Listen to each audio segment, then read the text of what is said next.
I grew up with my first love, secretly pining for her for 10 years, always obliging her. In the second year of high school, she started dating the vocational school's bully Jackson next door.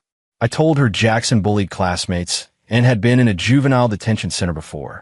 Sophia said to me, "None of your damn business." The once exemplary good girl started smoking and staying out at night, falling from top of the class to the bottom. Later, Jackson had a small hit in an online drama, was exposed for bad behavior, fell into depression, and killed himself. Sophia was convinced I spread the rumors. On the day I received my acceptance letter from a top science and engineering university, she put me in a sack and threw me into the sea. When I opened my eyes again, I was sitting in a high school classroom. This time, I chose respect and blessing. Those two deserve to be locked away. Your little first love is here. My deskmate Lucas tapped my desk with his pen and whispered. I looked up and saw a girl in a blue and white school uniform, graceful as she carried a stack of books in. I stared at Sophia in front of me, wanting to tear her to pieces. The last time she tied the sack tight and mercilessly threw me into the sea. Seawater rushed through the sack into my chest. I couldn't break free or escape. The suffocating feeling swallowed me quickly. "Ethan, what's wrong?" Lucas teased. "Didn't you say you're going to chase her this semester?"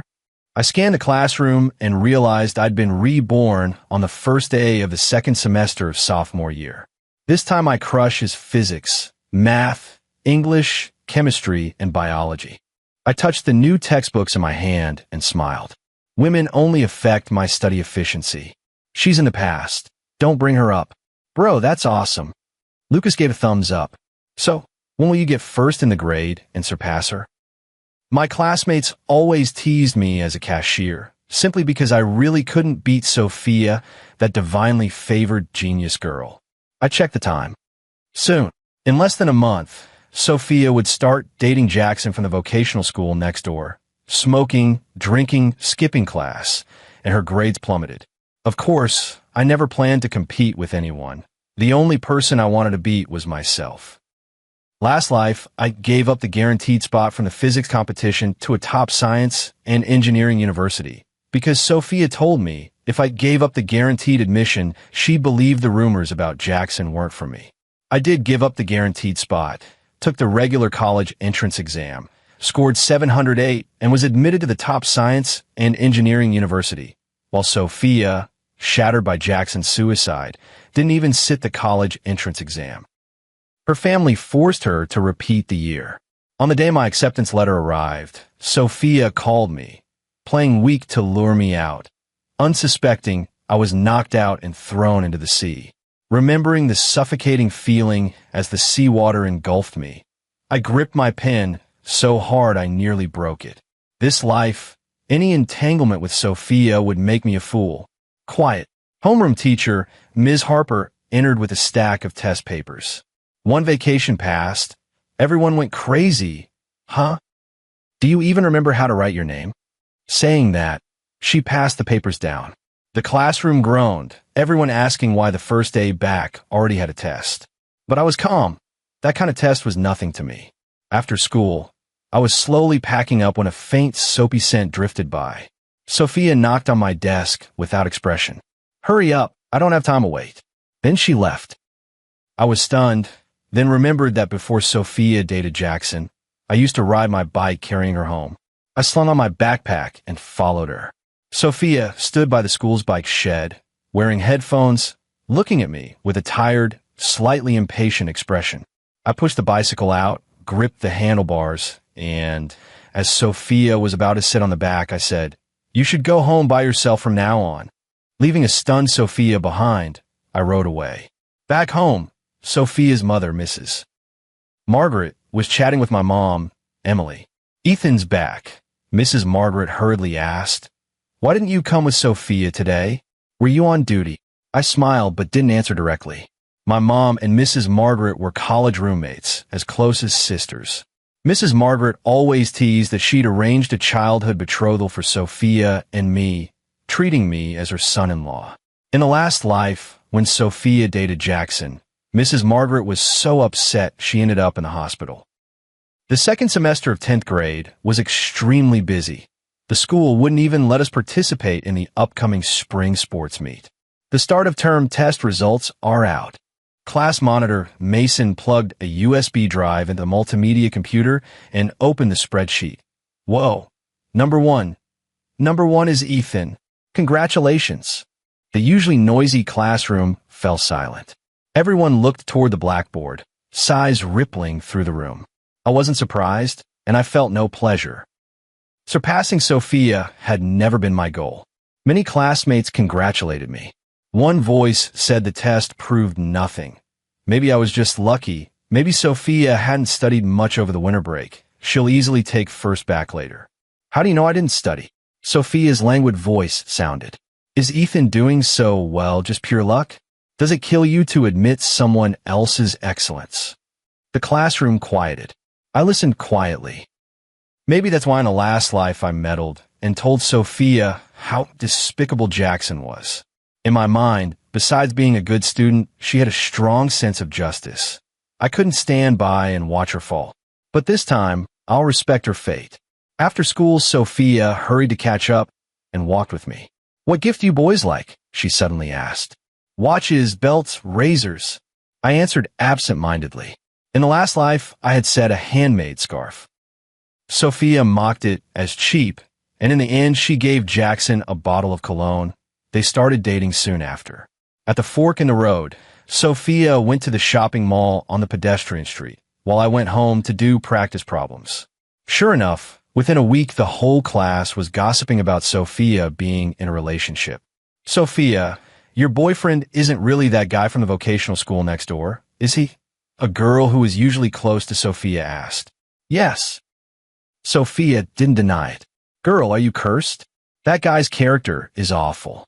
I was in his class in middle school. He's a total loafer, always with a condom on him, never without a girlfriend, thunk. There was a commotion at the back of the classroom. I turned and saw Sophia shoving that girl. Don't let me hear you spreading rumors about him again. He's not that kind of person. Sophia tidied her rumpled uniform and strode out of the classroom. I rolled my eyes inside and went back to my problems. In the evening, after graduating from school, I saw through the dessert shop opposite the campus that Sophia was kissing a boy.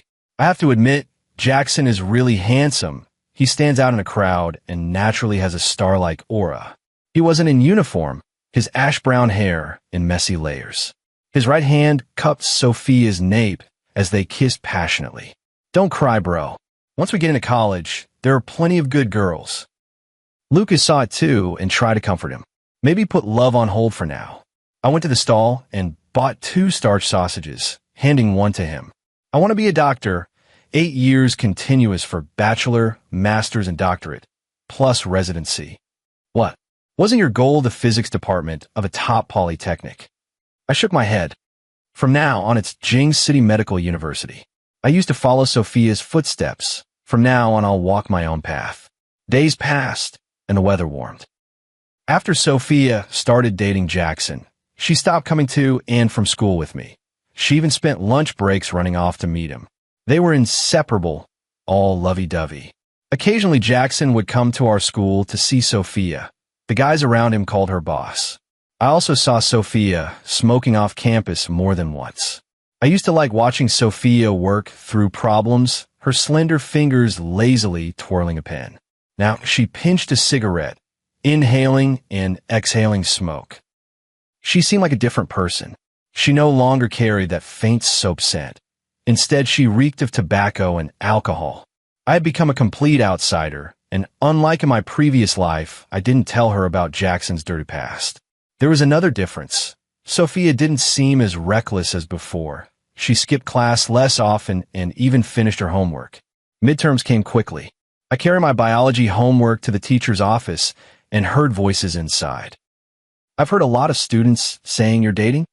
If you don't do well on the 6th school joint exam, I'll tell your parents about the dating, said Ms. Harper. As teachers, we inevitably favor students like you who excel academically. If your dating affects your studies, then don't think you can keep dating. You're about to enter senior year, almost an adult. Do I need to keep reminding you what's more important? I promise it won't affect my studies. Sophia's tone was very sure. I felt a little dazed. Did Sophia say that in my last life? I couldn't remember. Suddenly a shadow fell across me. Sophia had come out without me noticing and glanced at me indifferently. Playing sentry, she said, then walked away. I returned to class, and everyone looked at me with unreadable expressions. Lucas ran over anxiously. Dylan and Mason were messing around and hit the lockers. Stuff fell out, and there was the love letter you wrote to Sophia. My mind went blank. There was indeed a letter I had written to Sophia in one of the cubby lockers at the back of the classroom. I had never delivered it. I never confessed my crush on Sophia in my last life. The letter had long been forgotten. Maybe after the college entrance exam, it was sold off with other papers as waste. This was probably the butterfly effect. If I hadn't loitered outside the office so long and had handed him Harper's papers to class monitor Mason earlier, everyone would have returned to their seats sooner, and none of this would have happened. A tiny flap of a butterfly's wing, yet the change it brings is huge. I looked at Sophia and saw the letter sitting on her desk, and she was staring at me with a complicated expression. Great, this time I didn't try to persuade her to break up with Jackson, but she found out I had a crush on her. If Jackson gets exposed for something in the future, won't she suspect I had something to do with it again? I was about to explain when Sophia beat me to it. Ethan lost a bet with me. I did it to gross him out, had him write it. We've known each other since elementary school. If we'd meant to date, we would have started earlier. We're as close as siblings. It's hard to feel romantic about each other, okay? She spoke casually, her expression open and honest, showing no trace of lying. My gaze met Sophia's across the air, surrounded by the classmates' teasing laughter. The little incident passed quickly without causing any ripples. Sophia didn't seek me out alone afterward either. Midterms came around. We finished 6 subjects in 2 days. To my surprise, Sophia didn't skip the last 2 exams like in the previous life. When I came out of the exam room, I saw her hurriedly rushing downstairs. The school mercifully didn't make us have self-study. Lucas and I hung out in a nearby bookstore for a couple of hours, and it was dark by the time we went home. Passing that alley, I saw a familiar silhouette. A girl slightly bent over, humbly clutching a boy's hand that was trying to pull away. I'm sorry, it's all my fault. I should have rushed over earlier. Jackson, please forgive me. I promise there won't be a next time. Sophia's voice was almost pleading.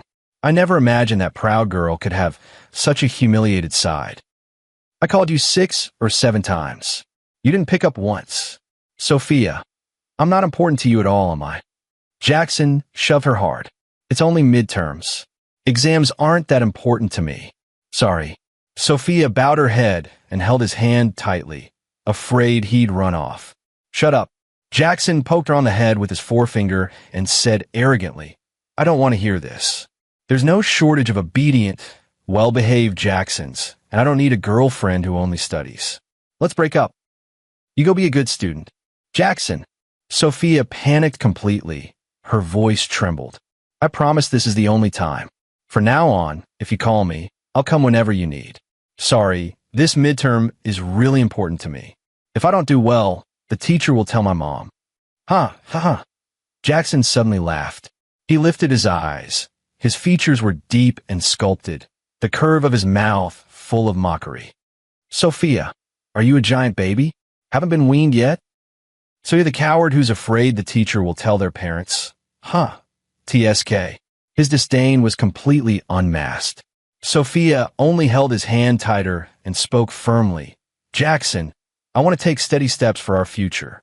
After I get into a top engineering university and have a good job, I'll try to shorten my study time. While keeping my grades from dropping, I'll have more time to be with you, okay? Oh, sounds like I'm the one preventing you from getting into a top engineering school. Jackson's expression didn't change. Why bother, Sophia? If you love studying so much, why are you even dating? Jackson. Sophia looked helpless, not knowing what else to do, and could only watch him walk away.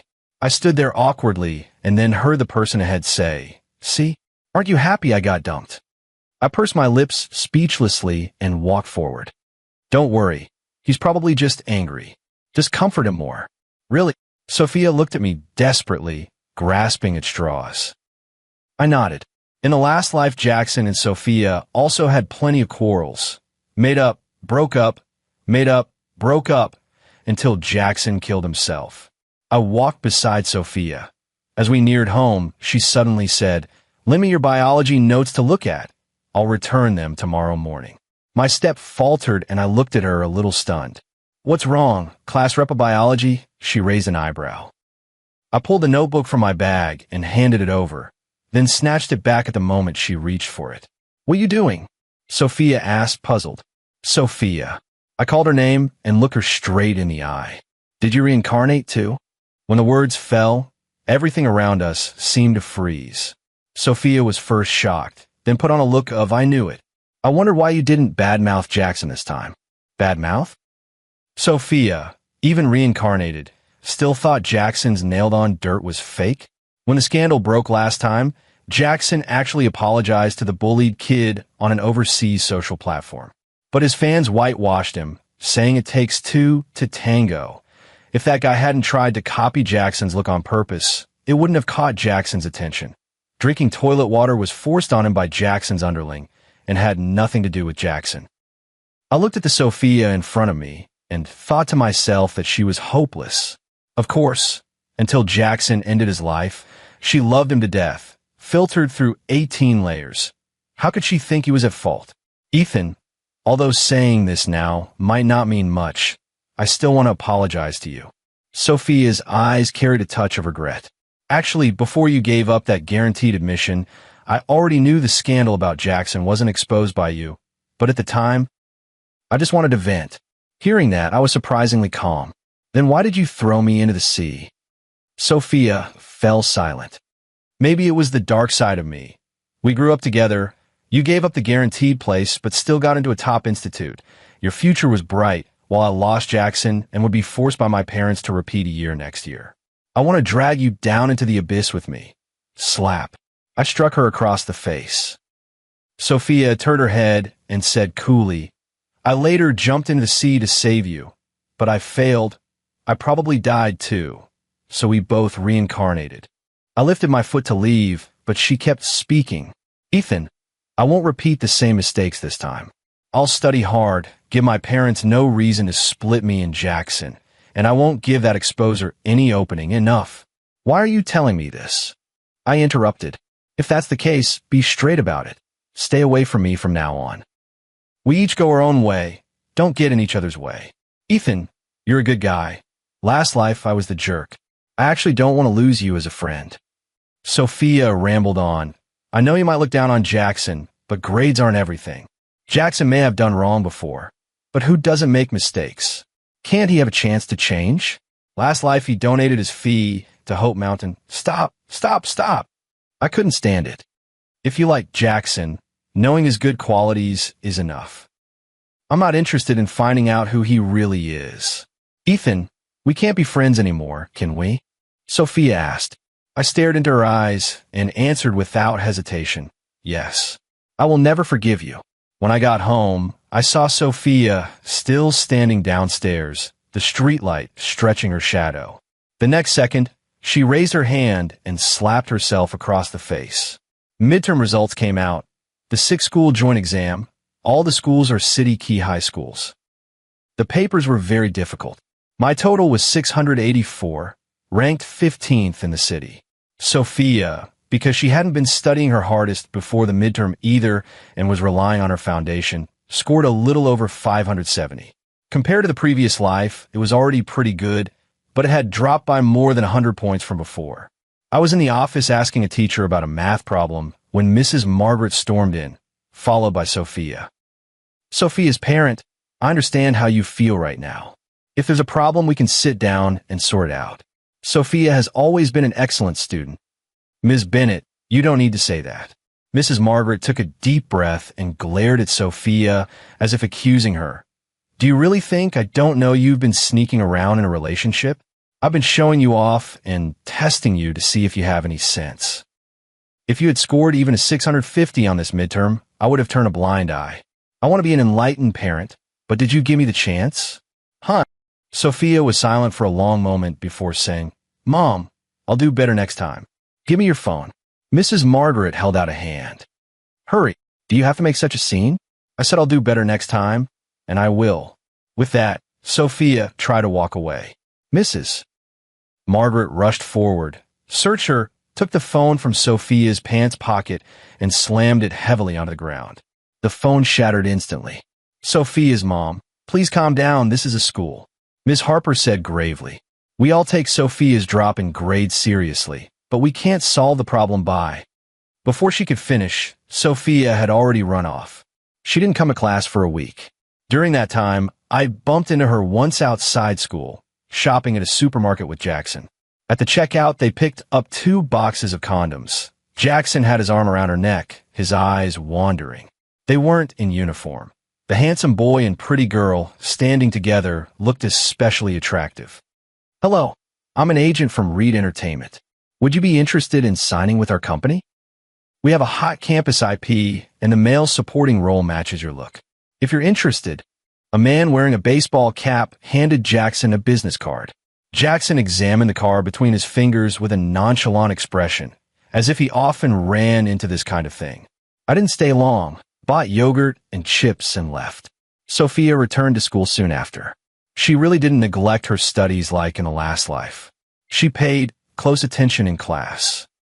With talent backing her up, her quiz scores steadily rose.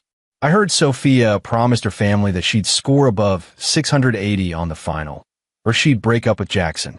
Conversely, if her family did everything possible to stop her relationship, she'd quit school altogether. Mrs. Margaret was completely at a loss. She pretended to concede publicly, but secretly told my mom that if Sophia still did poorly on the final, she'd resort to threatening to kill herself, and she spent every day praying that her daughter's honeymoon phase with her boyfriend would pass quickly. One day, Sophia brought Jackson home, and Mrs. Margaret even prepared a table full of her best dishes. This was a scene that had never occurred in the previous life. It was obvious Sophia was really trying to turn the tide, only she seemed to want to change too much and went too far. The final exam day was in the height of June heat. After the test, a police car was parked at the school gate. The students all looked over in surprise. The lead officer walked straight up and asked the discipline head, "Where's Sophia?" "Officer, could there be a mistake? Sophia's grades have always been excellent. She wouldn't do something like that." Just then Sophia walked out. "I'm Sophia. What's going on?" "A boy from the information vocational school next door accuses you of attempted murder. Come with me to the station for questioning." After saying that, the police took Sophia away. I gripped my backpack straps, and a line Sophia had said that day suddenly flashed through my mind. "I won't let that leaker have an opening." A chill ran through my bones. "Sophia, you really are crazily reckless." Sophia was taken away by the police in front of everyone's eyes. She looked calm, not the least bit flustered. Around us, classmates buzzed with chatter. Attempted murder. Even in the last life, after Sophia fell into ruin with Jackson, she never went so far as to break the law. I couldn't imagine what she would face next. Final exam results came out a week later. Though Sophia hadn't reached the 680 she had promised her family, she didn't do poorly. Her total was 653, a big improvement over midterms. Unfortunately, Mrs. Margaret no longer had the energy to care about grades. Since the day Sophia was taken, she had been in custody. I heard that Sophia had anonymously threatened that boy, later lured him to a place without cameras, gathered a group to attack him, and almost caused a death. If true, Sophia would go to prison. She was already 17 this year and would be criminally responsible. Sophia admitted to sending threatening letters, but denied physically attacking the boy. The boy couldn't produce solid evidence, so after 15 days of detention, Sophia was released. The police gave her a stern lecture, and the school placed her under observation. Summer vacation arrived quietly. I saw Sophia up close again at my house. Mrs. Margaret and my mother were chatting in the living room when she knocked on my bedroom door. "Can I come in?" I glanced at her and said nothing. Sophia swaggered in and put 2 white rabbit creamy candies on my desk. When we were kids, Sophia and I would compare test scores. Whoever scored lower had to buy white rabbits for the other. I unwrapped the candy and popped it in. The milky aroma filled my mouth. "Aren't you afraid I'll poison you?" she said from the side. With candy in my mouth, I said, "You wouldn't dare. You still have to live properly to protect your boyfriend." "I didn't hire anyone to bully that boy," Sophia said indifferently. "I did scare him, though. Thinking that in the last life he was the one who exposed us and caused Jackson to kill himself, I couldn't control myself. Luckily, it was only threatening messages. A turn from the cliff, a return to the shore." At the end, she laughed lightly. "Even if I commit a crime, I'll do it perfectly, won't leave any handle, and won't give him a chance to go to the police." She ate the other candy, her left cheek puffing out. Looking at the girl before me, I felt increasingly that she was a stranger. Reborn once, Sophia seemed to have everything under control, but a single lapse could lead to irredeemable ruin. He's a victim who was bullied by Jackson. Seeing someone who once bullied him put on a show in front of the cameras, why can't the truth be exposed? I looked Sophia straight in the eyes and retorted, "Does one mistake deserve a death sentence? Why can't Jackson be given a chance to reform? His parents divorced when he was little. He lived with his grandmother, Mrs. Clara Reed. No one cared for him. No one loved him. He grew up like a wild child." Sophia's voice caught a little. "The old woman's eyes are bad. By 10 he could cook. He has scars from being scalded by hot oil. His roughness and rudeness are just armor protecting himself." Her words didn't sway me at all. "He had a hard life, so he's allowed to hurt people without restraint.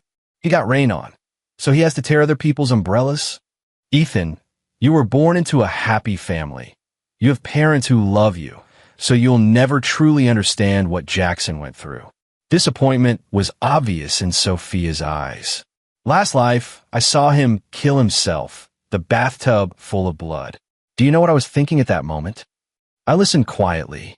I was thinking. Sophia paused. "Why didn't I know Jackson from childhood? If our meeting had been swapped with Jackson's, how wonderful would that have been?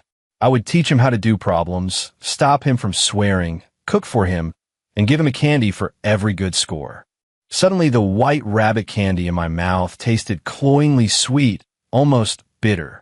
But it was all too late. He lost too much blood and died.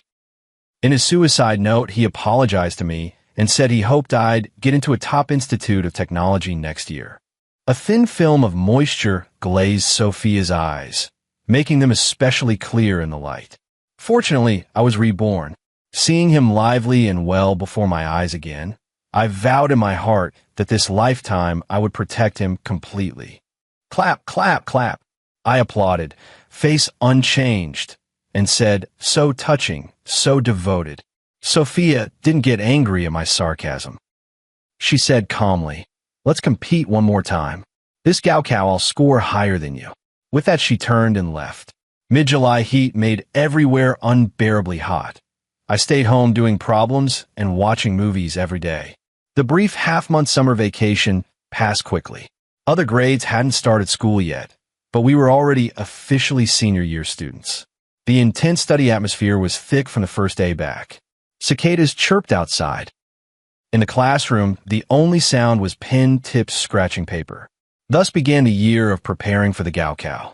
Although I'd lived through it once and did pretty well, I wasn't so calm inside. After all, the target had changed. Beijing Medical University admits relatively few students nationwide each year. Only a dozen or two per province or city, so the competition is fierce. I studied until exhausted, and when tired, I distract myself with medical dramas. Sophia was no different. She hardly skipped class and stayed after school doing problems, occasionally asking teachers for help. But the moment school ended, she would dash out as if reborn, not going home but to find Jackson. While we buried our heads in Gaokao prep, Jackson dropped out. He didn't even finish vocational high school and signed with Reed Entertainment, landing his first acting role as a supporting male. My life was a two-point line between school and home. Study and more study, and my scores improved only slowly. I learned about scores back in elementary school. It's not hard to climb from a failing grade to a 90, but going from 95 to 100 is difficult. People's abilities have limits. Nearly 2 months into the term now, the air was getting colder and dead leaves blanketed the roads. On the day of the first snowfall, the first semester of senior year came to an end. Ms. Harper handled the class fees and even chipped in from her own pocket and had our class president Mason take us to a barbecue place by the school gate. There were more than 30 of us in the class, split into 2 private rooms. We boys drank beer, little snowflakes fell outside, and the lamb spine in the middle of the table was bubbling hot. After dinner, the snow fell harder and a big crowd started a snowball fight. Someone started talking about taking the university entrance exams for Shanghai and want to go to the Bund to check in at the Oriental Pearl. People took turns shouting out the schools they wanted to get into. I want to get into Beijing Medical University.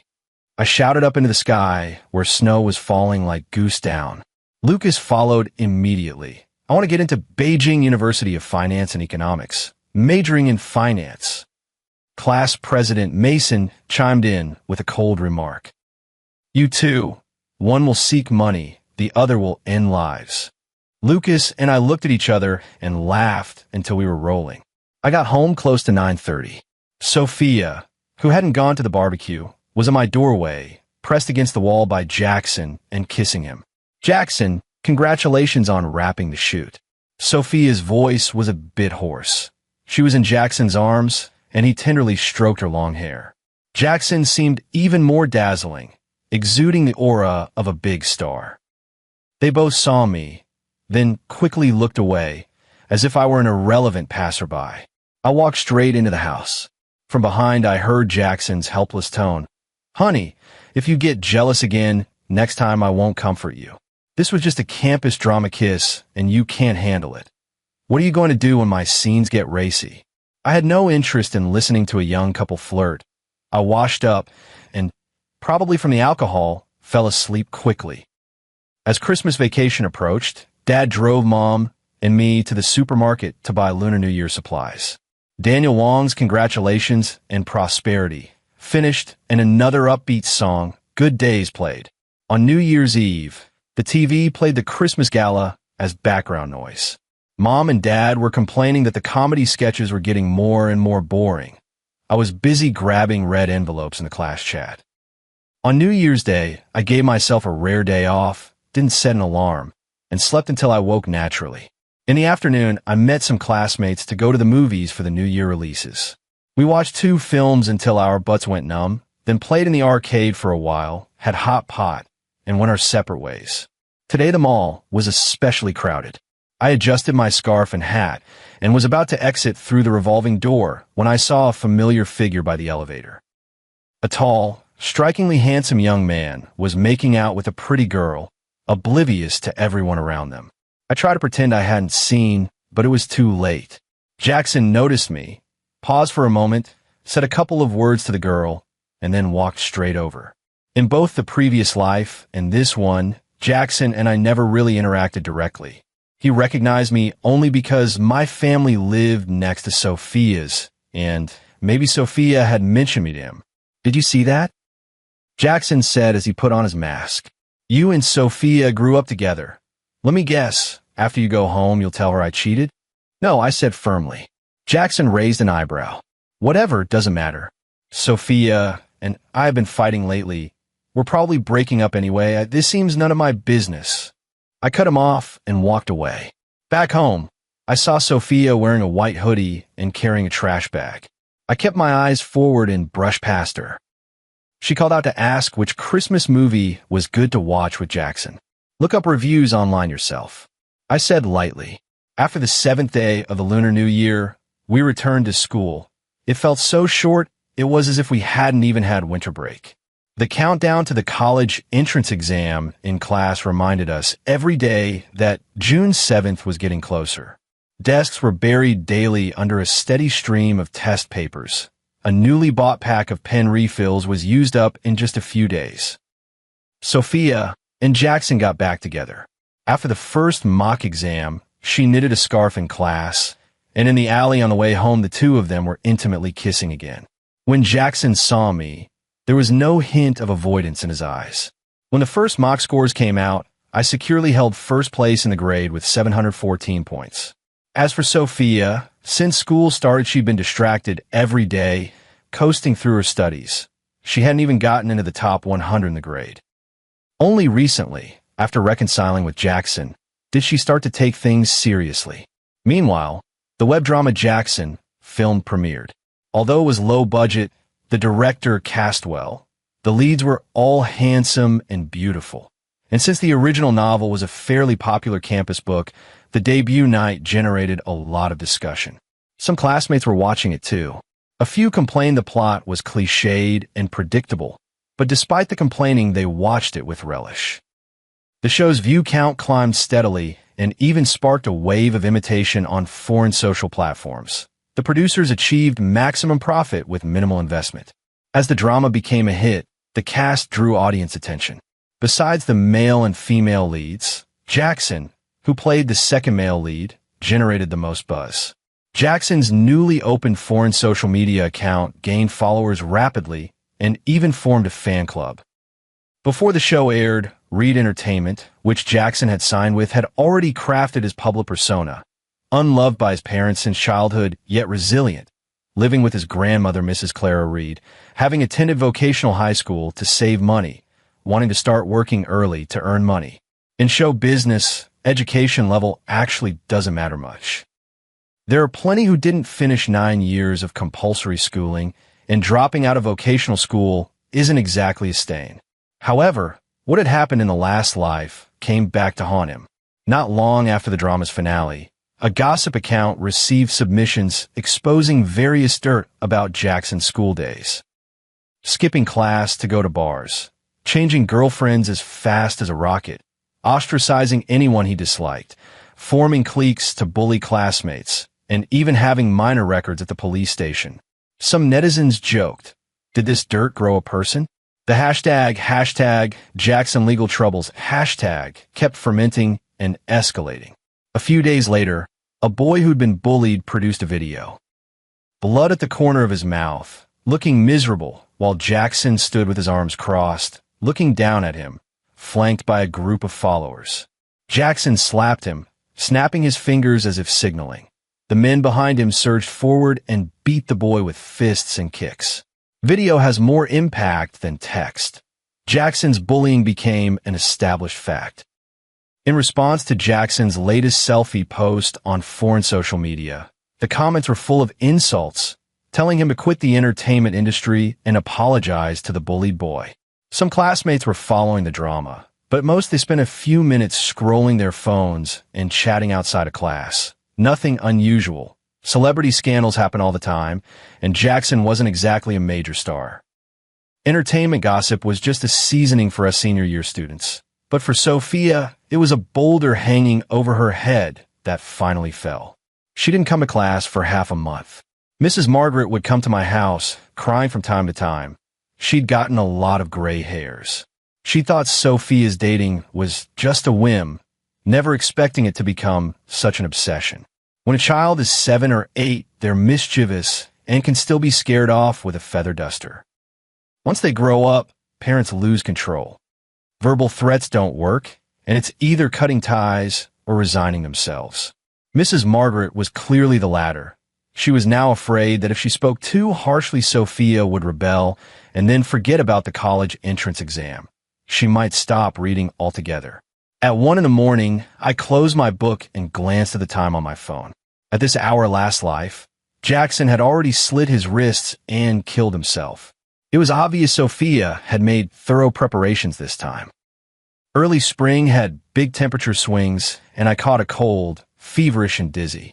While registering in the hospital lobby, I saw Sophia linked arm in arm with Jackson. They hadn't been seen together for days. Jackson looked a bit haggard, stubble showing. They were heading toward the psychiatric rehabilitation ward. After my 4, I came back out and saw Sophia and Jackson leaving a greengrocer's. The boy was holding her hand and carrying fruits and vegetables in the other. They walked slowly. After a while, Sophia stopped, straightened Jackson's scarf. He was so tall, but buried in his girlfriend's arms, looking despondent. Sophia returned on the day of the 100-day pledge assembly.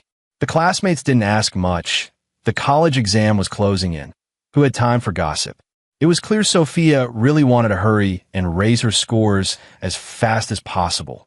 Sometimes when I was asleep, I'd see light in her window. Compared to my all-out studying, Sophia split herself in two. One side preparing for the exam, the other caring for a boyfriend with depression. Unfortunately, the accident still happened. Jackson suddenly tried to jump from a building. His grandmother, Mrs. Clara Reed, called Sophia while she was in class, and she rushed out without a word. Jackson lived in an old neighborhood in a 6-story building. He stood on the roof, looking down. Sophia climbed up to find him. "If I die, will they leave me alone?" Jackson said, then leapt. "No." Sophia's heart leapt into her throat, and she ran forward without thinking. Jackson fell onto the rescue air cushion, but Sophia wasn't so lucky. Her head hit an external air conditioner unit. By the time she hit the cushion, she had already lost consciousness. When my parents and I visited the hospital, she hadn't woken up yet. Her whole head was wrapped in white gauze, and she lay quietly on the bed. Mrs. Margaret had been crying until she was a mess, and Mr. Thomas Taylor looked sullen. Their daughter, once exemplary and promising, had something so terrible happen just before the exam. Parents couldn't bear it. "What did the doctor say?" my mother asked. Mrs. Margaret wiped her tears and sobbed. "She's out of danger for now. There's a blood clot in the brain. We don't know when she'll wake up." My mother sighed softly. "Take care of yourself, too. When Sophia wakes up, she'll have so much she wants to say to you." Any comfort at that moment felt pale. Mrs. Margaret, eyes red, said, "She's been such an easy child, never causing worry. Such a smart girl. How could she like that kind of boy, almost giving up her life?" As she spoke, Jackson came running down the corridor, panic on his face. Mrs. Margaret's expression changed instantly, and she snapped, "What are you doing here? Isn't it bad enough that you ruined my Sophia?" I'm sorry, Aunt." Jackson's face was full of guilt. "It's all my fault. Can you let me see Sophia? Just one look. I swear I will never show up in front of her again." "How dare you show your face? If it weren't for you, would she be lying there now?" Mrs. Margaret was almost hysterical, her voice hoarse from shouting. "You nearly killed my daughter." After saying that, Mrs. Margaret slapped him. A bright handprint appeared on Jackson's face. Tears fell, then he looked up and smiled. "Aunt, why unleash all your anger on me alone? Sophia got hurt. I should take responsibility, but it takes two to tango. I've broken up with Sophia many times, but she clings to me like glue. Your daughter chased me. It wasn't me holding her back. You. Mrs. Margaret's chest heaved with anger. Get out of here." "Aunt, I'm not going anywhere." Jackson was unmoved. He nodded slightly. "Not many people have truly loved me. I didn't expect Sophia to risk her life for me. Sorry about that. I'll haunt her like a vengeful ghost from now on." Mrs. Margaret watched Jackson's retreating back and clenched her fist hard. The weather warmed, and the peach blossoms along the road opened. During the big break, first and second-year students did exercises while we stayed in the classroom doing problems. Sophia's seat was empty, and when papers were passed around, they no longer put them on her desk. After the second mock exam, my parents took me out for steak in the evening, saying I'd been studying too hard and had lost weight. Just as we left the restaurant, we received a call from Mrs. Margaret saying Sophia had woken up. I expected to see Mrs. Margaret in tears of joy at the hospital, but instead she was arguing with Sophia. The ward door was ajar, and their quarrel floated out. "Are you trying to make me die of anger? What's so good about him? Were you not allowed to date?" "Sophia, you're 18 and preparing for the college entrance exams. He's a no-good kid who doesn't go to school. What do you see in him?" "I want to see Jackson, Mom. Please let me see him." "Is he hurt?" Sophia's voice was weak.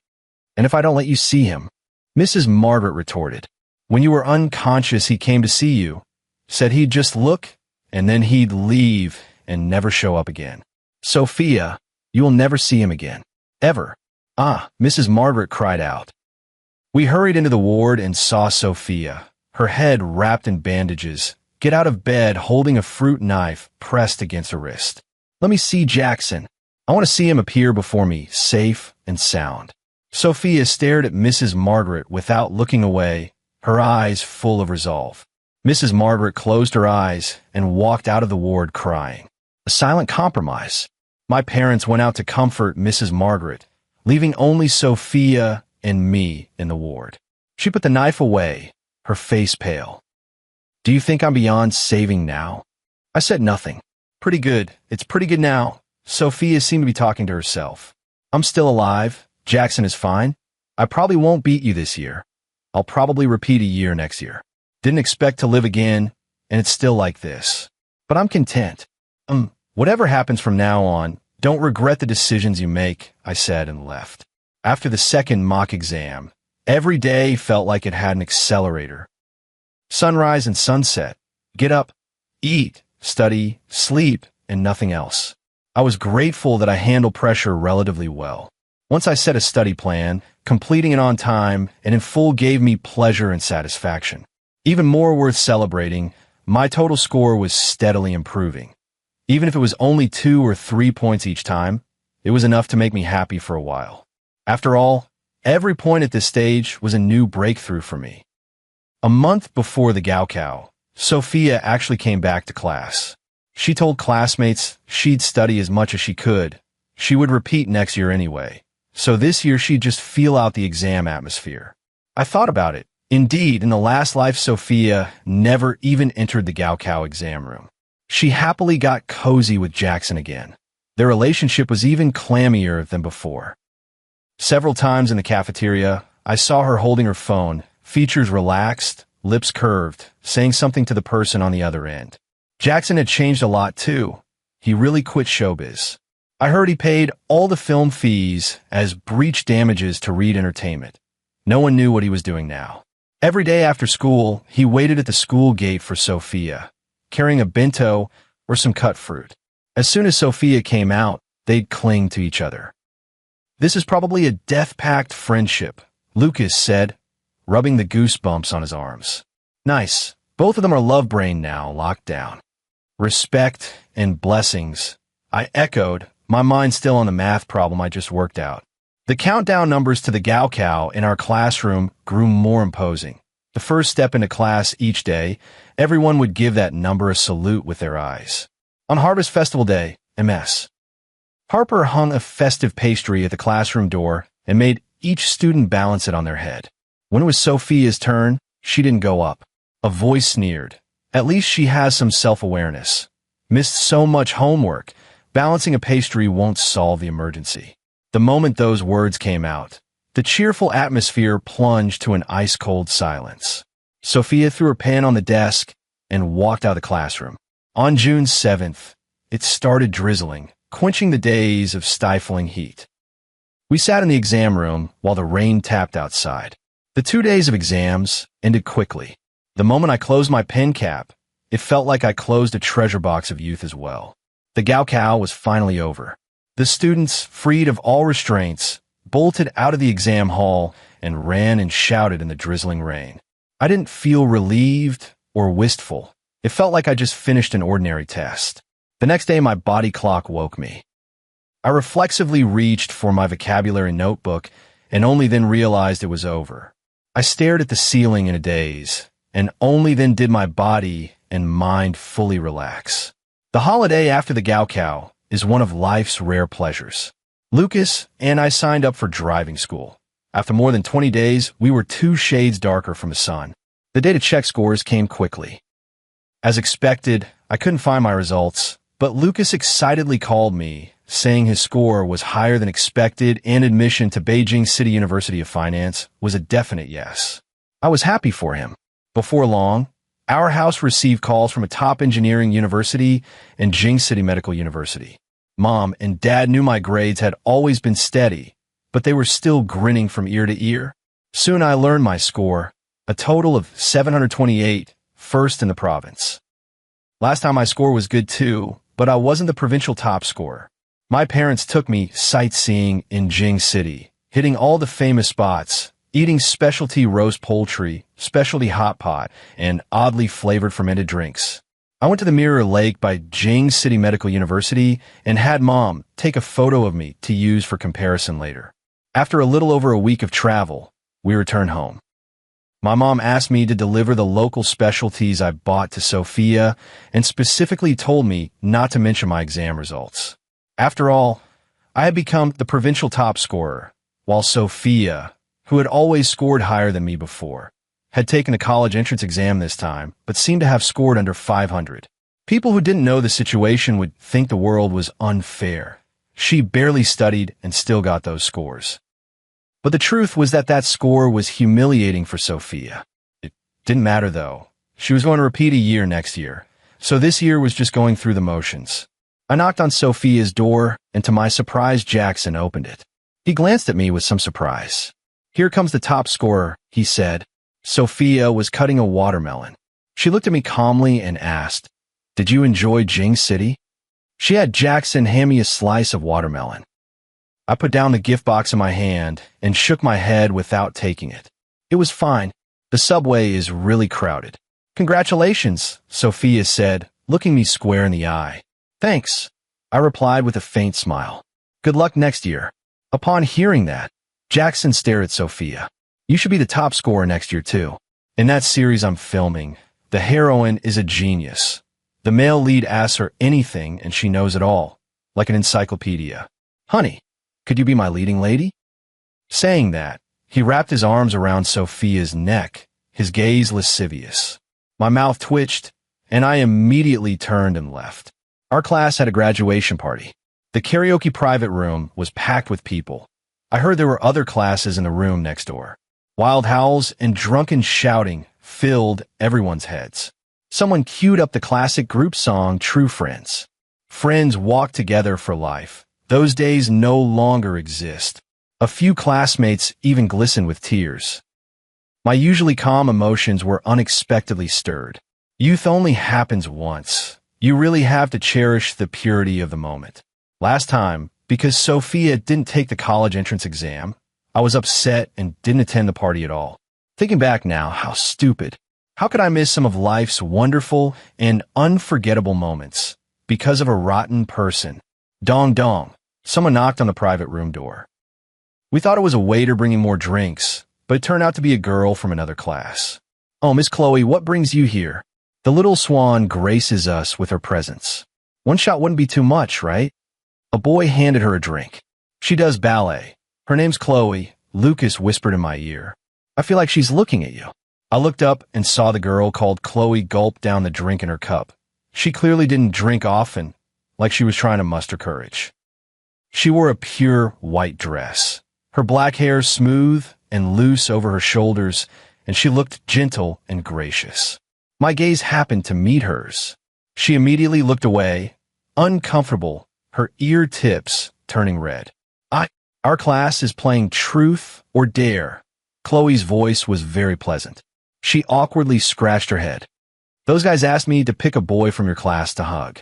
I'll stay here for a bit. Please don't out me, okay? This isn't cheating, is it? Chloe, don't be so touchy. If you want a hug, just say so. We've got plenty of handsome guys in our class." No. Chloe stopped bantering with them. "I think I'll go back and take my 3 punished cups. You guys go on." With that, she left. "She seems kind of simple, a little cute," Lucas laughed. I asked, "Is she an art student?" "Yeah, she apparently already got recommended into Jing City Dance Academy. She's really pretty, but I still prefer the mature, aloof type." Lucas took a sip of juice. "You have to have a soul-stirring romance in college." Hey, this next song is mine and Ethan's. Ethan and I grabbed the microphones and sang Celebration. The party was winding down. People trickled out to the restroom and left the karaoke room. Lucas and I lived in opposite directions. After waving goodbye, I saw a slender figure standing not far away. A light breeze lifted her long hair. When her eyes met mine, she immediately pretended to be busy scanning a shared bicycle with her phone. I stared straight ahead and walked toward the bus stop.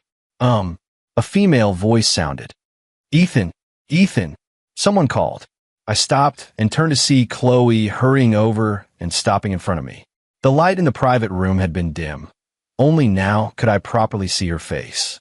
Her skin was fine as snow, and even without makeup her features were delicately sculpted. "Do you need something?" I asked. "No." Chloe tried to act casual, which made her seem even more nervous. I gave her a silent look. Chloe blinked awkwardly. Congratulations on your college entrance exam. You did so well." "Yeah, it went pretty well. I'm satisfied," I said, then couldn't help but let out a small laugh. "You seem like you have something to say to me." "Why, yes." Chloe nodded, and after a moment, gathering her courage, she slowly said, "Just now I actually wanted to confess to you in public, but after thinking it over, I felt it wasn't appropriate. Expressing feelings is private. I like you. It's enough if just the two of us know. Being watched by so many people might trouble you." "No, actually what I mean is, you like me?" I nodded slightly and met the girl's eyes. Chloe froze. Her eyes didn't avert, steady and earnest. "Yes, I like you, Ethan." I was genuinely surprised. After all, I really hadn't had any contact with her. I was afraid that if I didn't say anything, I'd lose the chance. Chloe took a deep breath. "Do you remember the military training in first year? I fainted then, and your formation was next to mine, and you carried me to the infirmary. Once the physics teacher called me to the office to write a test, and you helpfully pointed out a multiple-choice question for me. You're really kind." I looked blank. I didn't remember. "Then at the school anniversary when I danced on stage, you sat in the front row, staring straight at the stage. I thought you were watching me, but you were watching Sophia. I asked around and found out you two were childhood sweethearts. I felt I didn't stand chance." At that, her face showed a touch of sadness. "I was kind of mean too. Seeing Sophia in a relationship, I secretly wish they'd never break up, because then you wouldn't be with her. But then I thought, even without Sophia, there would be other smart, pretty girls who like you. I had never imagined that while I was quietly pining for Sophia, another girl was secretly pining for me. Her love was careful, sincere, and clear. It made me realize that even in the years when I thought I was dull and unremarkable, someone liked me just the way I was. Thank you for telling me this." I said frankly. "Sophia? I haven't liked her for a long time, and I don't have anyone I like now. I got into Jing City Medical University. University life will probably be no different from senior year, so I'm not going to think about dating for now." I know." Chloe pressed her lips together. "I'm satisfied as long as you didn't take my confession as a burden, Ethan. No matter what, I hope your future days are happy." "Thanks, you too." I smiled. Chloe looked surprised for a moment, then smiled too. "Can I walk with you to the bus stop ahead?" she asked. I nodded. "Sure, let's go." Chloe looked content, matching my pace, and walked beside me leisurely. She didn't try to start a conversation. She really just accompanied me for that short stretch. When the bus came, she waved goodbye to me through the window. The day the acceptance letter arrived, I finally felt the reality of starting university. Lucas and I got our driver's licenses that summer. As a new term approached, we took the same high-speed train to Jing City West Station and parted ways in Haidian District. I was lying on my dorm bed when I called my mom and learned that Sophia had not chosen to repeat the year. She directly enrolled in a private university in Hang City. Since Jackson had found a modeling job in Hang City for online stores, the Jiangsu Shanghai area being an e-commerce hub with more opportunities. Sophia, seeing her boyfriend leave, simply went with him. Mrs. Margaret, of course, strongly opposed it, asking Sophia whether she wanted her boyfriend or her mother, saying that if she didn't repeat the year, she would be disowned and the family would not pay a penny for college. But that still couldn't shake Sophia's choice. I heard that when Sophia left, she promised Mrs. Margaret she would take the postgraduate entrance exam later and get into a good school. But she'd made that promise too many times. Mrs. Margaret didn't believe her and just told her to get out, as if she had never had a daughter. I didn't feel much about it. Sophia's decisions no longer surprised me. And so college life began. My major was clinical medicine, an 8-year program combining bachelor's, master's, and doctorate. If I did well, I might go straight into standardized residency training in the 8th year. When taking the medical student's oath, I truly felt one step closer to my dream profession. The hardships of medical school were exactly as I had imagined, but since the field interested me, I enjoyed it. Seasons passed, years turned. Over a few springs, summers, autumns, and winters, I gradually shed my naivety and grew stronger, publishing several SCI papers and securing a resident position at a top comprehensive hospital during my training. Noah Davis, a senior from our school, planned to go abroad this year for academic exchange. When he heard I was about to finish my residency training, he insisted on treating me to a meal. We hit it off and went from Haidian District to Chuyang District, crossing half the city to eat at that Yinxing restaurant in the Blue Harbor shopping area. We waited in line for 2 hours and ate until we were stuffed. Thinking about going back to bland burgers and fries makes me not want to leave, Noah Davis laughed. I heard everyone who goes to the UK ends up becoming a chef. I patted his shoulder. Senior Noah, I'm counting on you. Back at the staff dorm, I went to the parcel rack to look for the fruit I had ordered on an app. At that moment, a doorbell rang. Is this Mr. Ethan? Can I leave it on the shelf? The voice sounded familiar. No, not just familiar. It seemed right next to me. I slowly turned around and saw a woman in a yellow delivery uniform standing behind me, holding up her phone. Our eyes met, and the air froze. It was Sophia.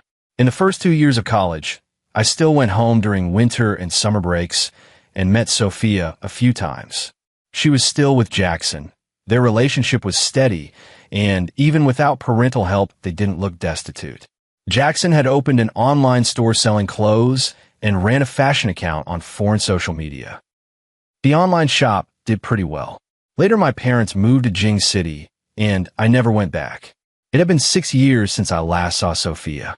We were no longer naive 18-year-olds. Standing before me was a nearly 27-year-old Sophia. The dazzling youthful glow she once had was gone. Her eyes were tired and haggard. She wasn't old by years, but looked as if life had worn her down like everyone else. I was momentarily at a loss for words. Sophia handed me a bag. Ethan, long time no see. Yeah, it's been a long time, I said lightly. Maybe sensing my confusion, Sophia began to speak. Business has been tough these past few years. The online shop closed, and we still owe the factory hundreds of thousands of dollars. Jackson's grandmother fell ill this year. I nodded, thoughtful. Don't look at me like that, Sophia said with a bitter laugh. I'm fine. I actually passed the grad school exam later, but the online store was doing well at the time and short on staff, so I didn't go. The school I got into wasn't great anyway. Now I work at a design firm, and if I don't have overtime at night, I could take delivery runs. Oh, and my son is almost 1 year old. She stated it plainly, each sentence hitting me with shock, though on reflection it made sense. Isn't this how ordinary lives go? No one is inherently nobler than anyone else. Congratulations. You're a mother now. I sincerely wished. Sophia glanced up at the staff dormitories behind me. The wistfulness in her eyes was obvious. I should go. The next order is almost overdue. She smiled, hopped on her electric bike, and rode off.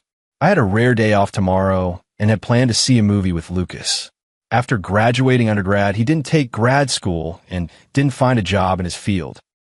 Over the years, he'd joined up with flashy milk tea brands and became a small franchise owner, making a lot of money. He'd fly off to trendy cities for fun, had 2 or 3 girlfriends, and was currently dating an influencer 5 years older than him. He was living a very comfortable life.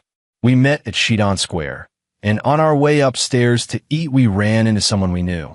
You still remember us? Lucas was the type to be overly familiar and stepped forward to greet her. The woman looked briefly surprised, then opened into a smile revealing white teeth. Ethan, what a coincidence. Chloe looked toward me. TSK, TSK, TSK. Should I bail? Lucas teased with a mischievous grin. Chloe wore her hair in a bun and a tracksuit, like she'd just come from the gym. After several years, she was still pretty, her poise unchanged. The three of us squeezed around a table, and when we asked why she was dining alone, we learned Chloe had opened a children's dance studio nearby. What? I thought you might have gone the artist route, Lucas said. Chloe set chopsticks for the two of us and said regretfully, that was the plan, but I injured my back then and couldn't keep up with competitions. To run a business in this neighborhood, you've really made it. Lucas gave her a thumbs up. Chloe smiled shyly. My family helped with the rent at first. It's only in the past 2 years that things have stabilized. She looked at the menu while talking and asked if I had any food restrictions. No organs. I'm sure you know. I raised an eyebrow and smiled. I know, you doctors really can't stomach those things. Chloe handed us the menu. Decide what to eat? I'm treating today. Halfway through the meal, Lucas said he was going to the restroom. After a while, he sent me a message on overseas chat app. Dr. Ethan, take her down. I swallowed my food and lifted my eyes to stare at the woman in front of me. When did you get married? Ah, you saw it. Chloe tapped her phone. The wallpaper was a wedding photo. We got the license earlier this year. We dated for 3 or 4 years. Everything matched pretty well, so we got married. I nodded in agreement. True. It's not easy to find the right person for marriage. In school, people often chase pure love, feeling that if it's right, then everything's right. As adults, more things come into consideration. House, car, degrees, job, family background, everything presented with a price tag. No one can escape practical factors. How about you? Chloe ladled a bowl of soup for me. You must be very busy, right? Seeing anyone. She left it at that. I am crazy busy, but I do have free time. During grad school, I dated a classmate from the same major, Luna Chun, for less than a year. We broke up amicably. She moved to Singapore with her family. I'm still in contact with Luna Chun. She's modest, low-key, emotionally steady, and physically very attractive, almost flawless. After we split, she would still patiently help me with professional questions. We seemed better suited as friends and lovers. Chloe's tone was steady. Love doesn't have to end with a result. Having that period in life is nice too. That's true. I put a piece of beef in my mouth and chewed slowly. After the meal, Chloe and I walked out to Shidon Square, and her husband called. Ran into an old classmate. Had dinner. Chloe put it on speaker. The man's voice on the other end was gentle. Was it a guy or a girl? If it was a girl, I'll have Mr. Samuel Lewis send her home. It's unsafe this late. Chloe, no need, it was a guy. A guy, huh? All right. I'll just quietly be sad for a while. You don't have to worry about me, wife. Keep acting, carry on. Happiness shone in Chloe's eyes. I listened to their bickering with relish. Before long, a taxi arrived. Once again, I waved goodbye to Chloe through the window. It felt like another world. I opened the chat app and found Luna Chun had sent me a photo a few minutes earlier. A British short hair curled up on a cat tree. She had wanted a cat for a long time and finally made it happen. I replied with cute and watched the night view flash by outside the window, feeling especially relaxed and content. Friends who had appeared in my life now each had their own happiness. Wonderful, and I was genuinely glad for them. The more I saw after becoming an official doctor, the more powerless I often felt. I climbed over mountains and hills to finally hold a scalpel and become a surgeon, yet I was still helpless against diseases modern medicine couldn't conquer. Cruel reality falls on each living person as immense sorrow. Saying life and death are ordained offers no comfort to me. The aunt who brought a basket of farm eggs just last month suddenly deteriorated. In the department, people often say the last thing a doctor needs is compassion. But being human, how can one not mourn life's fading? I saw Jackson again 2 years later. He was holding a child. I stared at the woman behind him for a long moment before recognizing her as Sophia. She was noticeably heavier than before, her face a little worn, her simple checked shirt faded from washing, and the canvas shoes on her feet were starting to peel. The first floor clinic was crowded. People hurried to register and pick up their medicine. Sophia saw me, said something to Jackson over her shoulder, and walked straight toward me. Ethan. Sophia scanned me from head to toe, her eyes settling on my white coat. Which department are you in? Gynecology, I answered. Who's sick? My son's had a bit of a cough lately. We came to get him checked, Sophia said, worried. I was going to have a checkup too. Oh, you two go ahead. I kept a neutral expression and smiled at the child in her arms. He's very cute. It was the truth. The little guy had inherited his parents' best features and was especially lovable. Raising kids is really not easy. Sophia suddenly sighed, then hesitated before saying, by the way, when top general hospitals hire, Do they give priority to people from the public system? I'm not really sure, I said. Sophia let out a light sigh, a little embarrassed. There were layoffs at the end of the year at my company. I don't have a job right now, and I'm living off savings. If it's convenient, could you recommend me? Most people I know are in medicine, so I probably can't help, I said. Right. Sophia brightened as if she'd realized, forcing a smile. Well, you're busy. Sorry to bother you. She was about to turn when she hesitated and asked awkwardly, My period's been irregular lately. What could that be? I thought for a moment. It could be an endocrine imbalance. Do an estrogen panel and an ultrasound. When I said that, Jackson, who was walking up, stared at me with a complicated look. What's wrong? I asked. Why are you doctors always like this? You can't answer anything and keep ordering a bunch of tests. Are you taking kickbacks? Jackson looked at me with an ambiguous expression. We go way back. Can't you pull some strings for us? Ultrasounds aren't just waving a machine over a belly. Sophia had them during pregnancy. It won't use up many hospital resources. Sorry, the hospital isn't mine. I'm just an attending physician. I don't have that kind of authority. I shrugged, sounding helpless. I bet if you doctors had something wrong, you'd use the hospital's machines for free, Jackson sniffed. If you won't help, fine. Regular folks like us don't have that kind of spare cash to throw at hospitals. If there's discomfort, it's still best to have it checked, I said, not wasting more words on him, and turned to leave. Hearing the phrase regular folks come from Jackson's mouth struck me as oddly funny. If he hadn't bullied classmates and run roughshod over others, he might have been a hot young star in the entertainment world by now. Even without massive popularity, he probably wouldn't be short on money for a checkup. What I never expected was that the name Sophia would appear in front of me again, this time on a cervical cancer screening report. When the lab sent the results, my colleague clicked his tongue and shook his head, looking at the data on the computer. Wow, not even 30 yet. Several high-risk markers are positive. Hearing the patient was so young, I looked at the screen. Professional habit made me check the pathology analysis first. As my gaze moved up, I noticed the patient's name. Sophia. My eyelids flickered. I instinctively wondered if it was a namesake. HPV screening differentiates high-risk and low-risk types. On Sophia's report, high-risk types 16, 18, and 52 were all positive, a sign that cervical cancer was highly possible. She said her periods were irregular a year ago, and it turned cancerous so quickly. The HPV result can actually turn from positive to negative with some probability, and cervical cancer in women is usually the result of a long, repeated infection process. The partner plays a big role. If the man has a chaotic sex life or frequent sex workers, he could very well pass the virus to the woman. And HPV often doesn't easily flare up in men. Jackson's face surfaced in my mind. In the afternoon, I was doing my regular clinic duties and made eye contact with the patient who had come in. Hi. Sophia greeted me. She was clearly a little nervous. Are the test results back? I couldn't find them on the self-service kiosk earlier. I've been having unexplained bleeding lately and can't do without pads. I shouldn't have anything serious, right? I didn't know what to say for a moment. Jackson didn't come with you? Him? Busy man. Sophia sounded nonchalant. Have the results come back? Can they be checked on my phone? Show me.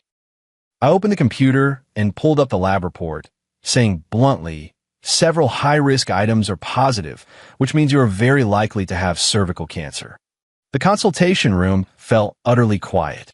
Sophia froze, then after a long moment uttered a single word. Cancer? I nodded. You can have an MRI for a more detailed check. No way.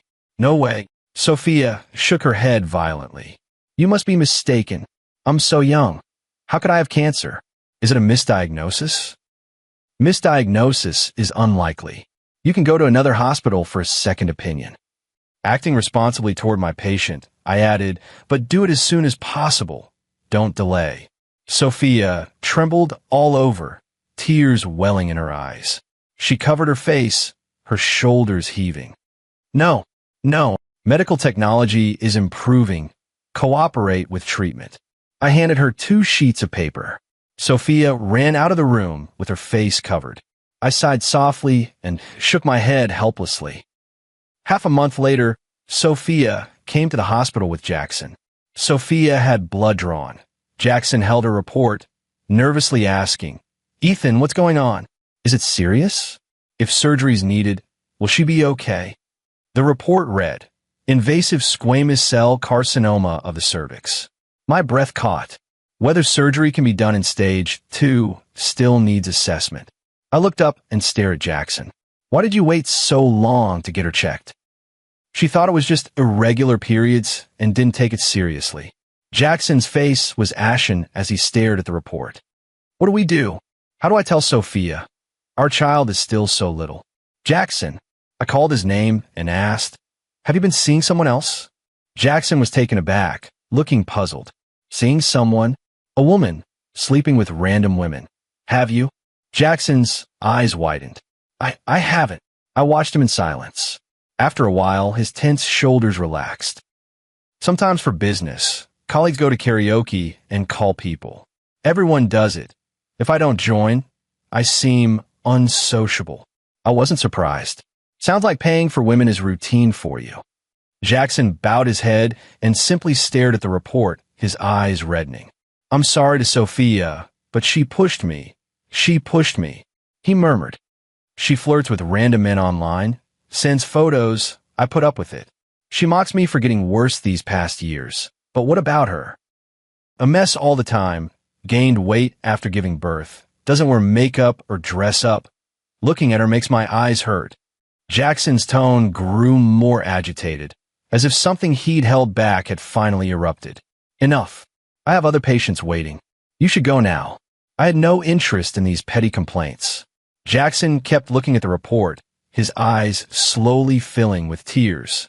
Even so, I never thought about leaving her. At worst, we'd muddle through together for life. "Why, Ethan? You're a medical doctor. Can't you save Sophia? My son can't be without his mother." I listened quietly, feeling that the last sentence was his true heart speaking. Many couples, even when they grow to loathe each other, still choose to live together for convenience. But the fact that the protagonist of this story is Sophia made me a bit emotional. If Sophia hadn't been with Jackson and had, as expected, gotten into a top technical university, what kind of life would she be living now? Heaven clearly gave her a chance to start over, but she played her hand terribly. The present Sophia no longer has the aura she had in school. She's become ordinary, and that ordinariness isn't just in appearance, but inside as well. I couldn't tell Sophia about Jackson visiting prostitutes. After all, that's someone else's private matter. Nor could I definitively tell her that her cancer was caused by Jackson's messy private life, since that only increases the probability, not certainty. As a doctor, the only thing I could do was convey the diagnosis. A month later, Sophia somehow got my phone number. She stammered for a long time and asked to borrow tens of thousands of dollars for surgery. Of course, I didn't give it to her. She didn't say much and hung up immediately. Sophia's condition was already serious. The surgery would very likely involve removing her uterus. Later that year, I went to a top hospital in Shanghai for an exchange and study program, and afterwards went back to my hometown with my parents. The short 3-day break passed quickly, and I returned to work in the capital. After morning clinic, I went downstairs and heard a loud quarrel outside. Many people were watching. I walked straight forward and heard a familiar woman's voice. The couple arguing were Sophia and Jackson. Sophia really looked unwell. No longer the glamorous person she had been. Her complexion was poor, her lips pale, and she looked very frail. "That auntie just told me to check whether my husband is cheating on me, otherwise I wouldn't have gotten this sickness." Sophia's eyes were red, full of hatred. "Jackson, can you swear you never betrayed me? Are you out of your mind?" Jackson glanced at the onlookers. He looked embarrassed. Sophia sneered. "Feeling guilty? If you have the guts, swear on our son's life that you never paid for sex." "Shut up." Jackson glared at her. "How could you say my causing your cancer? You dare say you never met men in secret. I kept my mouth shut, and you cuckolded me, got infected by some man, and still have the face to blame me. Serves you right." "No, I didn't. Sophia shook her head and screamed, desperately denying it. I never did anything to hurt you. Jackson, you promised to protect me for life. How could you sleep with other women? I bore you a child. Sophia's face twisted in pain as she clutched her abdomen, looking utterly fragile. Jackson stepped forward to steady her wavering body, and then, unexpectedly, Sophia bit his ear. The crowd gasped.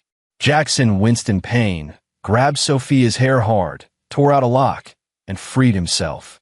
Her mouth was full of blood. Suddenly she laughed, pulled a knife from her sleeve, and stabbed Jackson in the chest. Jackson, if not for me, you would have died in that online witch hunt years ago. You should thank me for letting you live a few more years. After she spoke, she turned and her eyes met mine from afar. Sophia trembled all over and stared straight at me. I kept silent as our eyes locked. Sophia, do you still remember what you said? Why didn't I meet Jackson when we were kids? I'll teach him how to do problems. If he does well on a test, I'll reward him with candy. Seeing him lively and bouncing back into my life again, I vowed in my heart that I would protect him for the rest of my life. The boy you vowed to protect with your life. How is it that now you're the one plunging a knife into him? Has your fierce, burning love been worn down so quickly by a dull, tedious life? Do you still remember that in your previous life, you cruelly killed me for this man? Sophia didn't stab very deep. Jackson grabbed the knife, slapped her across the face, and strode out through the crowd. Sophia slumped to the ground, hair disheveled, face as pale as paper, looking so sickly as if she could shatter at any moment. Someone stepped forward to help her up, and she cursed them out. I didn't watch any longer and turned to leave. I didn't have clinic duty in the afternoon. After finishing the final work on a project I've been researching, I curled up in my dorm and watched a black and white movie. My phone received a text from an unknown number. Dr. Ethan, I'm Scarlett. I've been inspecting work at the Beijing branch these past 2 days. If convenient, would I have the honor of inviting you to attend a pharmaceutical symposium? Scarlett. I pondered the name, and after a few seconds remembered she was a patient's relative I'd met while exchanging in Shanghai. Scarlett's mother had uterine polyps. I answered many of her pre- and post-operative questions, and through that we got to know each other. Scarlett also trained in medicine, but didn't go into clinical work. She'd worked as a pharmaceutical rep for a few years, and now in her early 30s had inherited the family pharmaceutical company. I quickly replied, Sorry, I'm on duty for the next few days and can't make time, but thank you for the kind invitation. There was no response. Before sleep, I received another message from Scarlett. No, more precisely, a picture message. She'd sent an image of a long note written in fountain pen. The handwriting was beautiful. Dr. Ethan, sorry to bother you so late. Forgive me for agonizing for hours. I still couldn't summon the courage to call you and tell you in person how I admire you. It's laughable. I'm now 30, but I've never officially dated. I was busy studying, then busy with work. In the blink of an eye, the people around me began marrying. I once thought living out my life alone wouldn't be so bad until I realized my feelings for you. Your knowledge and manner, your gentle kindness, the smile you showed when you learned my mother's surgery went well, all of that has stayed with me. These past months, I thought about approaching you, but I couldn't find a good excuse. If you're willing, could you give me a chance to pursue you? This is the first time I've told a man I like him. If this makes you uncomfortable, I'm truly sorry. Sweet dreams tonight. Scarlett. When I saw the last word, my heart inexplicably began to beat faster. My impression of Scarlett seemed frozen at that day at the end of the hospital corridor. She wore a beige suit, carried a composed, efficient air, barely smiled, and was briskly instructing an assistant. For such a stern, aloof workaholic to handwrite a letter of affection was. I couldn't quite put the feeling in my chest into words. I changed that number in my contacts with a note and replied, Maybe we can start as friends and see if there's potential to become lovers. She seemed to be glued to her phone and replied soon after. Okay, while I'm pursuing you, if at any time you feel uncomfortable, you can revoke my pursuit rights. A few days later, Scarlett came to Beijing and we had dinner together. It was clear she was really nervous. The more she tried to appear composed, the more she revealed her clumsy, honest side. I kept laughing at her, and she awkwardly tightened her grip on the knife and fork. Scarlett was on a 2-month business trip in Beijing this time. Whenever we both had free time, we arranged to meet, and during that time, I found we had a lot in common. That day in the mall, we saw a pair of twins, and she asked me how many children I planned to have. I was taken aback for a moment, then answered slowly, I don't have the organs to gestate a child, and how many children to have isn't really for me to decide. That should be up to the woman. Scarlett looked at me with obvious warmth. My parents divorced when I was very young. Maybe that's why I'm somewhat apathetic about relationships. My mother raised me alone, and later when she met my stepfather, I got a sister. When she was born, my mother nearly died in childbirth. I later searched online and found that deaths from childbirth aren't uncommon each year.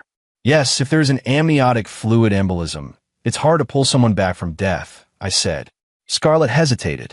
I couldn't help smiling. What's wrong? You want to say something? She seemed embarrassed to say it. I'm actually terrified of marriage and having kids. But if you really like children, I'm willing, Scarlett. I interrupted her. Don't let news online take away your right to be a mother. And don't rush into something you've always feared because of a man. Ultimately, the choice about having children is yours. After I finished, she laughed ruefully. Damn, we haven't even defined our relationship yet, and I find I like you even more. I was stunned. Scarlett, can I hold your hand? A small smile lit her eyes. Okay. I gently took her slightly cool fingertips. Nervousness was obvious on Scarlett's face. At the parking garage, I opened the car door and buckled her seatbelt. A faint scent of women's perfume wafted in. It was the first time we'd been this close. After that day, we naturally became boyfriend and girlfriend.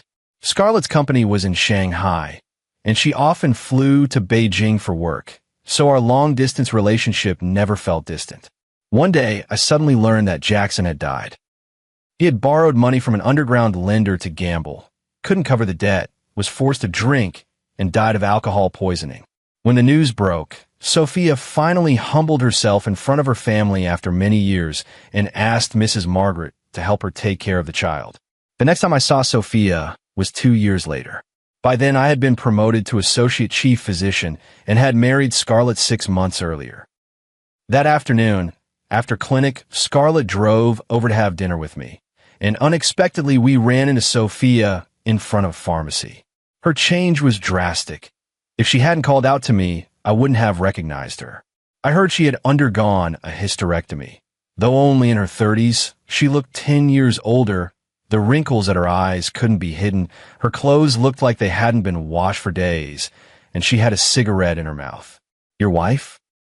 She asked, glancing at Scarlett in the car with a teasing expression. Yes, I replied calmly. Good. Sophia squinted, took a long drag of her cigarette, and turned to leave. I didn't know Sophia's situation now, nor did I care to find out. Yet what I hadn't expected still happened. That night after my night shift, a woman reeking of cigarette smoke hit the back of my head with a brick and dragged me into a dim corner as my consciousness blurred. Ethan, why? Why have we both been reborn and you're living so well now? Sophia clutched my throat. Why don't we die again together? This time I swear I won't bother with Jackson. It's him. It's all his fault that I'm ruined. Without him, I wouldn't be like this. Sophia's grip tightened, and I could barely breathe. Do you know? I have AIDS now. Some idiot must have passed it to me. I didn't take post-exposure meds. A strange light flickered in her eyes. I'll bite your neck, and we'll wait to die together. Okay? Get lost. I spat at her. Sophia grew more excited and opened her mouth to bite me. Thud! She suddenly froze and collapsed to the ground. Scarlett dropped the stone in her hand, shaken, and with trembling hands helped me to my feet and immediately called the police. The surveillance footage captured Sophia's actions clearly. She was facing prison. Unfortunately, Sophia's condition flared up during her sentence, and she applied for medical parole. After repeated struggles, she ultimately died. I didn't feel much, only that evil gets its due. After Scarlett and I married, we were busy with work, and now that we both had some free time, we could finally go on our honeymoon together. The plane began to taxi, the sky clear and cloudless. I looked down at the whole city, and my lips curved slightly. A job I loved, a soulmate for a partner, my parents alive, a few close friends. At that moment, happiness felt within reach. George, I've got good news and bad news. Which do you want to hear first?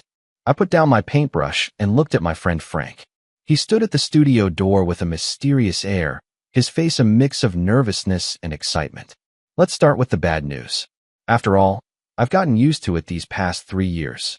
Your painting, Eternity, just sold for a sky-high price. Over $6 million. I frowned. How is that bad news? Frank chuckled. Because it's actually part of the good news. The bad news is, buddy, you might need to see a psychiatrist. What do you mean? A woman who looks exactly like Mary showed up at your art exhibition. I almost thought I was seeing a ghost. The paintbrush slipped from my hand and fell to the floor, splattering paint across the unfinished canvas. Mary, my late wife, died 3 years ago after accidentally falling off a cliff. I watched with my own eyes as her body was pulled from the water. In that moment, my world completely collapsed. Stop joking around, Frank. Why would I lie to you? She even left this. Frank handed me a note, with an address and a time written on it. My hand trembled slightly. The handwriting was exactly the same as Mary's. That night, I waited until midnight at the designated cafe. Just as I was about to leave, a familiar figure appeared at the door. Mary? No, it couldn't be her. But every gesture of that woman, from the tips of her hair to her fingertips, was a shadow of Mary. George, it's been a long time. She sat across from me, and the familiar voice nearly made my heart stop. Who are you? I struggled to remain calm. I'm Mary, your wife. She smiled and reached out her hand. There was a scar on her palm, the mark Mary got when she accidentally cut herself on glass at 15. Impossible. Mary is already dead. She laughed softly. That was just an accident. I fell off the cliff and was saved by a reclusive old doctor. I lost my memory from the injuries and only recently remembered everything. As she spoke, tears began to fall with an expression I knew all too well, the look Mary wore whenever she felt wronged. I know it's hard to believe, but I really am Mary. I couldn't believe my eyes. The shade of lipstick Mary loved most, the faint little mole beneath her left ear, the unconscious habit of rubbing her ring while speaking. Everything was so familiar. Are you really Mary? She nodded and took a small box out of her bag. This is the proof. Inside the box was the first piece of jewelry Mary ever designed. A sapphire ring, the only one of its kind, never mass-produced. I brought it with me that day because I wanted to surprise you. I suddenly stood up and pulled her into my arms. 3 years of longing surged over me like a tide. I held her tightly, afraid that if I let go, she would disappear again. On the way home, she told me about her experiences over the past 3 years. She was rescued by an old doctor in the mountains, lost her memory due to a severe head injury, and lived in a remote mountain village for more than 2 years. It wasn't until she happened to see a poster for my art exhibition that her memory gradually returned. The next day, I took her to see Frank.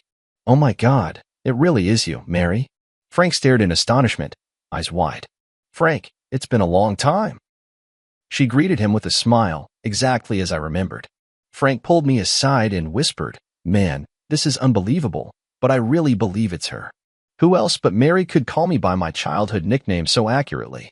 That was something only the two of you knew. A week later, Mary officially returned. We held a small welcome party for her. Her mother was so overwhelmed that she fainted, and when she woke up, she clung to her daughter and refused to let go. But that night, I noticed the first sign that something was off. Mary never ate mangoes because she was severely allergic. Yet the returned Mary absent-mindedly tasted a mango dessert and was perfectly fine. Aren't you allergic to mangoes? I asked. She paused for a moment, then quickly laughed and said, Oh, that old Chinese doctor cured my allergy. He's really amazing. I nodded, but in my heart, I marked the first question mark. Is this really my wife? A month passed quickly, and Mary blended perfectly into our lives. She knew the location of every item in the house, remembered our shared memories, and could even accurately name friends we hadn't contacted in years. But those subtle feelings of discord kept growing. For example, The real Mary liked to listen to classical music, especially Debussy, while designing jewelry. But she would always unconsciously hum along to pop songs. Mary always habitually used her left hand to hold chopsticks, even though she knew it was wrong. She just couldn't change. But she was a standard right-handed user. The most obvious difference appeared that night when I accidentally caught her smoking in the bedroom. The real Mary hated the smell of smoke. Even when I came home from social events with a faint scent of cigarettes, she would frown. "When did you start smoking?" I stood at the doorway, my voice soft. She was clearly startled, hastily snuffing out the cigarette. This is a herbal cigarette for treating insomnia, prescribed by an old Chinese doctor." I nodded, not pressing further, but the doubts in my heart only grew deeper. The next day, I went to find Frank. "Help me check if, in the past 3 years, plastic surgery technology has advanced enough to achieve this level." Frank's eyes widened. "You mean, she's not Mary?" "I'm not sure, but there are always some things that don't add up." 2 days later, Frank brought news. High-end plastic surgery can make faces look similar, but it can't replicate the exact placement of scars or moles. And there's a limit to how well someone can imitate a voice. What if it was a twin? Frank shook his head. "Mary is an only child. We all know that." I decided not to show my feelings for now and to keep observing. A week later, Mary's mother came to my house with astonishing news. "George, Mary is going to have a baby," my mother-in-law told me excitedly. I stood there stunned. Before we got married, Mary had been diagnosed with uterine hypoplasia. The doctor had made it clear she could never get pregnant. This was our shared secret. Not even my mother-in-law knew. How do you know that?" I managed to ask. "Mary told me this morning. She said she already had a checkup. It's been 2 months. My mother-in-law happily grabbed my hand. "It's a blessing from above. Mary survived death, and now she can bring us new life." My heart sank to the bottom. This absolutely could not be Mary. That night, I dug out the hospital's diagnosis certificate in my study, which clearly stated the condition of Mary's uterus.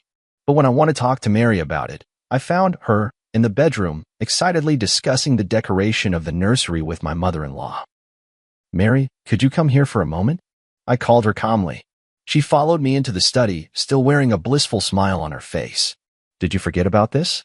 I handed her the diagnosis certificate. She took it and glanced at it, her face instantly turning pale. "George, I can explain." "Explain what?" "Explain that you're not Mary at all." Mother-in-law heard the commotion and walked in. "What's going on with you two?" "Mom, take a look at this." I handed her the proof. My mother-in-law read it, then looked at Mary in astonishment. "What's going on?" "Mary, you can't have children." "Of course she can," I sneered, "because she's not Mary at all." My mother-in-law's face changed dramatically. "What nonsense are you talking about?" "I can explain." She hurriedly grabbed my mother-in-law's hand. "That old Chinese doctor not only saved my life, but also cured my uterine problem. It's a miracle, truly." My mother-in-law looked at me, then at her, hesitating. "George, you're being too paranoid." My mother-in-law finally took her daughter's side. "Mary has come back with great difficulty. You should cherish her, not doubt her." "Yes, George, I know this is hard to accept, but miracles do happen." Tears welled up in her eyes. "Haven't we always wanted a child? Now we can finally have our own baby." I looked at her face, identical to Mary's, yet I became more certain in my heart. This woman was not my wife. "All right, I believe you." I smiled, deciding to go along with their story for now. Let's wait together for this miracle to happen. That night, I secretly contacted a private detective. My mother-in-law gladly accepted her daughter's explanation, even suggesting she move in with us to take care of Mary during her pregnancy. Outwardly, I agreed, but inside I grew even more wary. This was no coincidence. There had to be some kind of plot. "Mom, haven't you always lived in Haicheng? Won't it be hard to get used to living here?" I probed cautiously. "For my grandson, I'm willing to endure any inconvenience," my mother-in-law said firmly. I noticed a fleeting unnatural expression on Mary's face. Could the truth be connected to my mother-in-law? On the 3rd day after my mother-in-law moved in, I discovered more suspicious details. For example, the real Mary never drank coffee, but she and my mother-in-law often enjoyed it together. Also, Mary's favorite movie was Roman Holiday, but she claimed to prefer Titanic. The strangest thing is, Mary used to despise her cousin Tom when she was alive, but now he visits frequently and chats and laughs with Mary as if they're old friends. I told Frank about these discoveries. Buddy, things are getting more and more suspicious, Frank frowned. Are you sure you want to keep going like this? Why not just expose her directly? It's not the right time yet.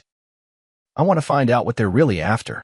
The private detective's investigation also made progress. The so-called old Chinese doctor who had saved Mary did not exist at all, and Mary's whereabouts over the past 3 years were completely untraceable. More importantly, the private detective uncovered a shocking fact during the investigation. Mary's cousin Tom was deeply in debt from gambling, and the painting Eternity under my name, worth over $6 million, was his only hope for quick cash. They're after your painting, the private detective asserted, and this fake Mary is likely a professional identity fraudster, hired to win your trust. I took a deep breath and decided to take the initiative. That afternoon, I pretended to go out, but secretly returned home and hid in the study. Sure enough, Mary and her cousin Tom were whispering to each other in the living room. It's taking too long, Tom said irritably. How much longer until he sells the painting? Don't worry, she soothed him. I'm already pregnant, and now he completely believes I'm Mary. In a little while, I'll say I want to move to a better neighborhood for the sake of the baby, and then we'll naturally need to sell the painting to raise money. You're really pregnant? That wasn't part of the plan. It was an accident, but it works to our advantage. George wants a child so badly.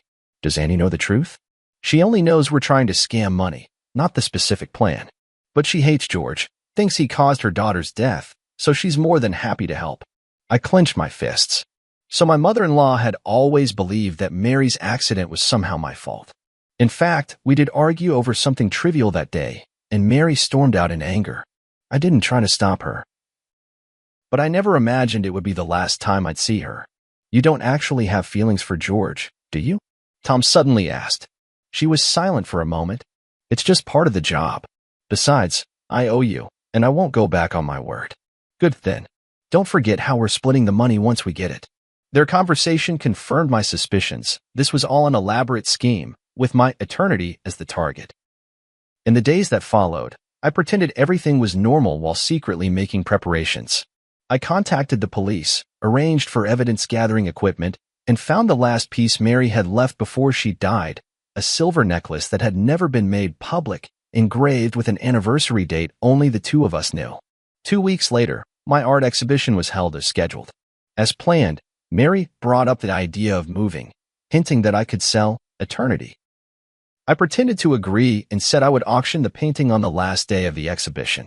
This is a surprise I prepared for you, I said on the eve of the exhibition, taking out a delicate box. To celebrate the new life we're about to begin.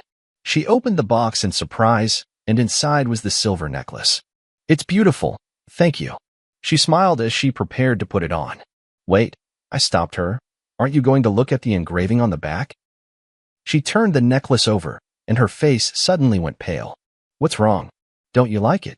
I asked, feigning ignorance. No, I really like it. It's just, I'm a bit moved. She forced a smile, but didn't know how to explain that she couldn't recognize the significance of that date. See you tomorrow.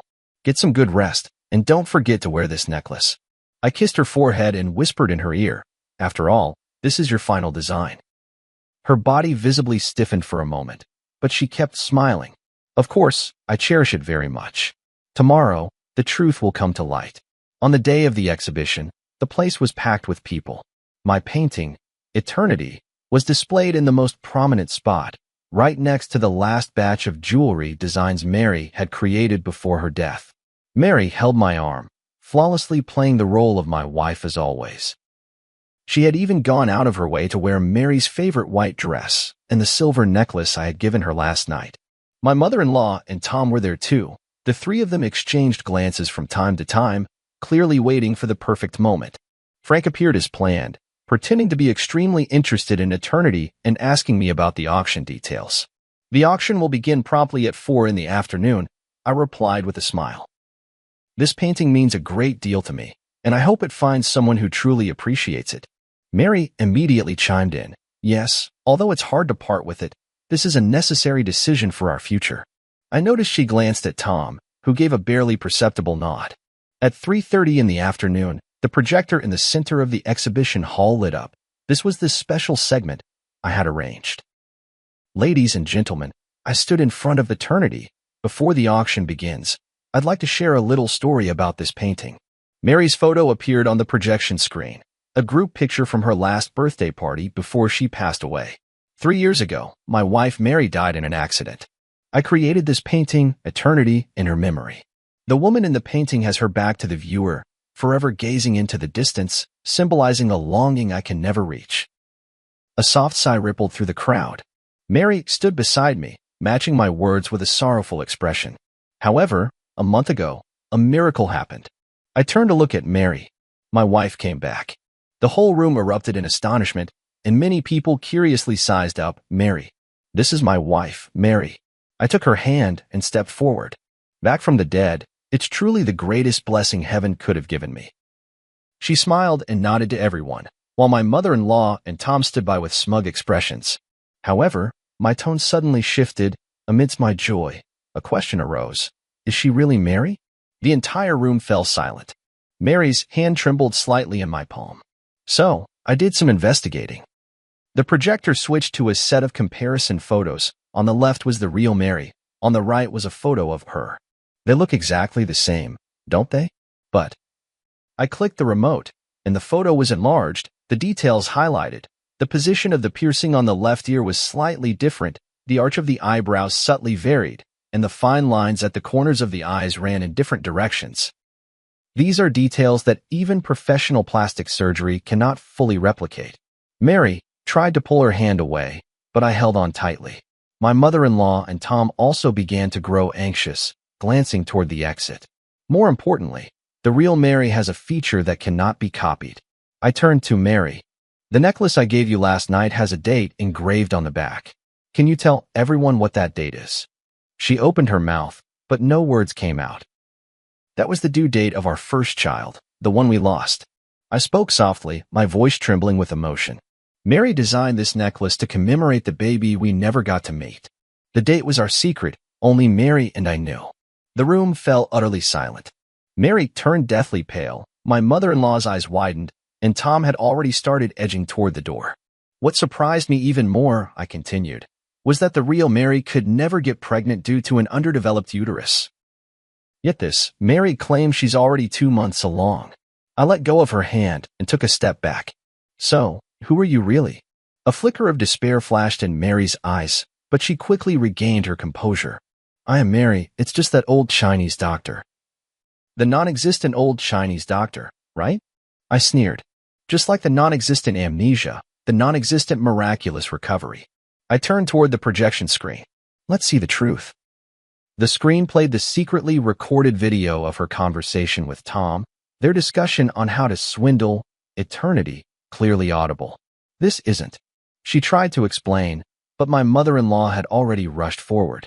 Who are you really? My mother-in-law screamed. You're not my daughter? Auntie, stop pretending, I said calmly. You know she's not Mary. You just wanted to get back at me, didn't you? My mother-in-law's face turned pale. I didn't know she was going to impersonate Mary. Tom just said he needed help to scam some money. Police. Don't move. Several plainclothes officers emerged from the crowd, blocking Tom as he tried to escape. Amid the chaos, Mary took the opportunity to shove me aside and run toward the exit. I chased after her and caught up in the parking lot. Tell me, who are you really? She finally stopped, turned to face me, tears welling in her eyes. My name is Luna. I'm an actress. Tom found me and said if I helped trick you out of a painting, he'd give me $1 million. I needed the money for my sister's medical treatment. Why did they choose me? Why Mary? She shook her head. I don't know. They gave me a lot of information, photos, videos, even your chat logs. I was just following the script. The police arrived and took her away. I stood where I was, gazing at the distant sky, my heart a tumult of emotions. Back in the exhibition hall, the crowd had already dispersed, leaving only Frank and a few police officers. It's all been cleared up, Frank walked over. Tom owed money to loan sharks and was desperate. Your mother-in-law always resented you for not saving Mary, so she helped them plan the whole thing. I walked up to eternity, gently caressing the back of the woman in the painting. Mary, I can finally give you an answer. The police left with the evidence. Frank patted me on the shoulder. What do you plan to do next? I took a deep breath. Prepare for the final painting.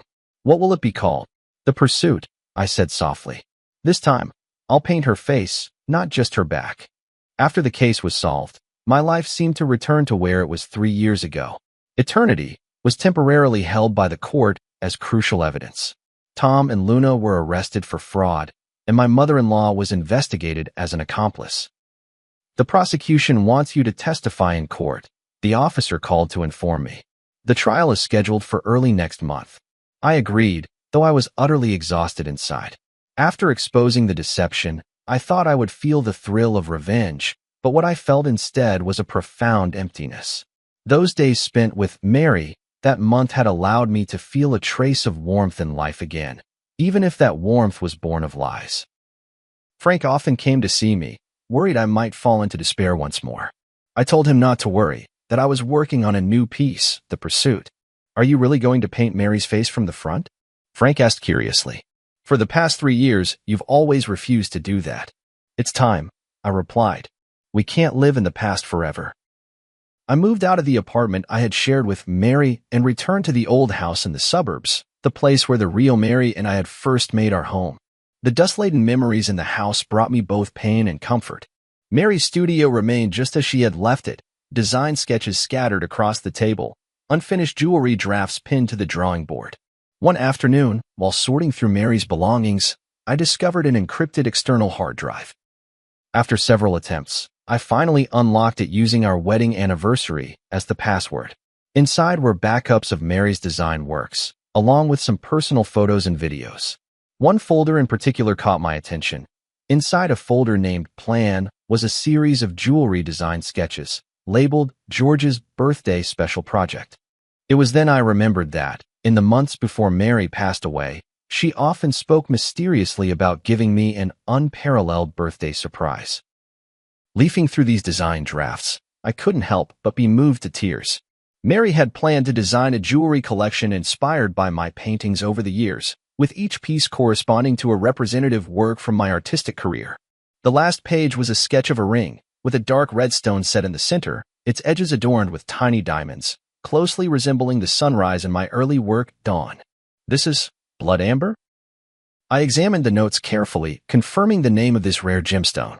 Mary's designs had always been bold, but blood amber is extremely rare in the Chinese market, almost impossible to acquire. How did she obtain such a material? As I continued searching, I found a series of email correspondence screenshots. Mary had actually contacted a gemstone dealer in Myanmar, commissioning the blood amber specifically for this ring. The last email showed that the gem had already been shipped, but the date was exactly 1 week before Mary's death. I immediately called Frank. Help me check if there was a package sent from Myanmar 3 years ago, addressed to Mary. 2 days later, Frank brought news. The package did exist, but since no one signed for it, it was returned. However, according to the shipping records, it was resent a month ago, this time addressed to you. What? I was completely confused. I haven't received any package. Check your old apartment? Frank suggested. Back at my old apartment, the manager told me there was indeed a package, but it had been signed for by Mary. She said it was a surprise for you, so she didn't notify you, the manager explained. This meant Luna had taken the blood amber. I rushed to the detention center and requested to see Luna. Separated by glass, she looked much more haggard than the last time we met, but still wore that face so similar to Mary's. What are you doing here? She asked coldly. A month ago, you signed for a package from Myanmar. There was a blood amber inside. I want to know where it is. She looked surprised. How did you know? Tom asked me to sign for it. He said it was some precious gem. He took it.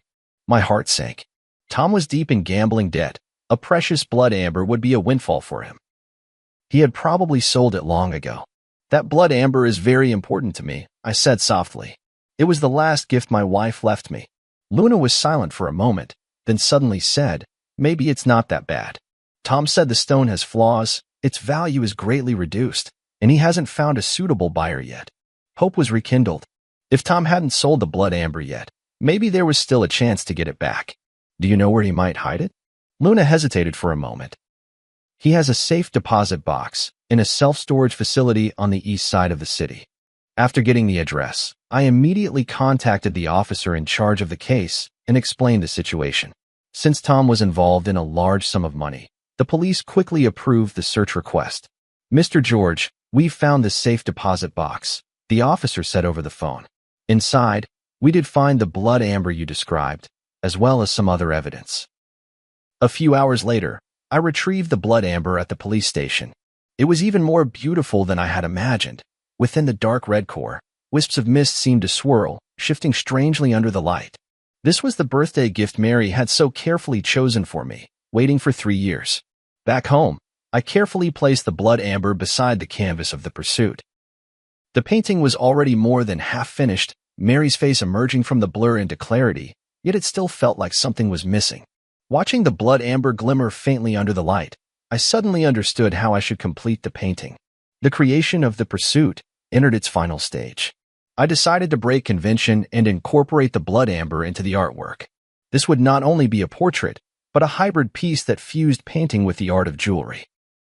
"Are you sure you want to do this?" Frank frowned. "That blood amber is priceless." "That's exactly why," I said firmly. "Mary chose it for me. She wanted to inspire an unparalleled masterpiece. I will fulfill her wish." For 2 whole weeks, I worked day and night, neglecting sleep and food. I cut the blood amber into thin slices and inlaid them at the spot of Mary's eyes on the canvas, making her gaze truly come alive. I used a special technique to blend the surrounding paint, creating a harmonious transition with the gemstone. From certain angles, the entire painting seemed to be imbued with life, and Mary's expression would shift depending on where the viewer stood. On the day I finished the piece, Frank brought news. Luna had been sentenced to 3 years in prison, but due to her good attitude in confessing, she might serve only 1.5 years. Tom, involved in multiple fraud cases, was sentenced to 7 years. My mother-in-law, as an accomplice, received a suspended sentence. "The case is finally over," Frank said. "Are you planning to exhibit your painting?" "Yes. Next month there will be a solo exhibition at the National Art Museum, and The Pursuit will be the grand finale." The curator couldn't stop praising this piece, believing it represents the innovative direction of contemporary art and marks the pinnacle of my career. Indeed, this painting, which incorporates Mary's jewelry design concepts, is in some sense a creation we made together. On the eve of the exhibition, I checked the arrangement in the gallery alone one last time, making sure every piece was perfectly lit and positioned. When I reached The Pursuit, I couldn't help but stop and gaze at it. Mary's face was vividly lifelike, her eyes inlaid with blood amber gleaming under the spotlight, as if she were smiling at me. For the first time in 3 years, I faced her directly, no longer painting only her back. "Mr. George," a stranger's voice called from behind. "Sorry to disturb you, but the gallery has been cleared." He turned around to see a young woman dressed in the museum's staff uniform. "And you are?" "I'm the new curator, responsible for security in your exhibition area," she explained with a smile. "I really like your work, especially this piece, The Pursuit." "Thank you." I nodded. "I'll be leaving soon." She didn't leave, but continued to gaze at the painting. "That red gem is beautiful, almost as if it's alive." "It's blood amber," I explained, "a very rare gemstone." "I know," she said softly, "top-grade blood amber from Myanmar, containing plant fossils, extremely rare." I looked at her in surprise. "You know a lot about jewelry?" She smiled. "I studied jewelry design. I'm just working part-time here." For some reason, Mary suddenly came to mind. She, too, had an almost obsessive passion for and expertise in gemstones. "If you don't mind me asking, who is the woman in this painting?" she asked. "My wife," I replied. "She passed away 3 years ago. She was a jewelry designer." "I'm very sorry," she said sincerely, then gestured toward the blood amber. "This gem must mean a great deal to you. It was the last birthday gift she chose for me before she died, but I only found it recently." She nodded thoughtfully. "Setting it into her portrait is the best way to remember her." For some reason, talking with this unfamiliar woman brought me a strange sense of calm. Perhaps it was her love for jewelry that reminded me of Mary. "Sorry, I have to continue my rounds." She glanced at her watch. "See you tomorrow, Mr. George." "See you tomorrow," I replied, watching her leave. On the way home, I felt an unusual peace.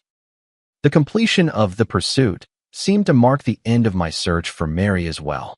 Not forgetting, but remembering her forever in another way. The next day, the exhibition's opening ceremony attracted numerous figures from the art world and the media. The Pursuit undoubtedly became the center of attention, with people marveling at this innovative form of artistic expression. Amid the crowd, I noticed that curator standing aside, watching as well.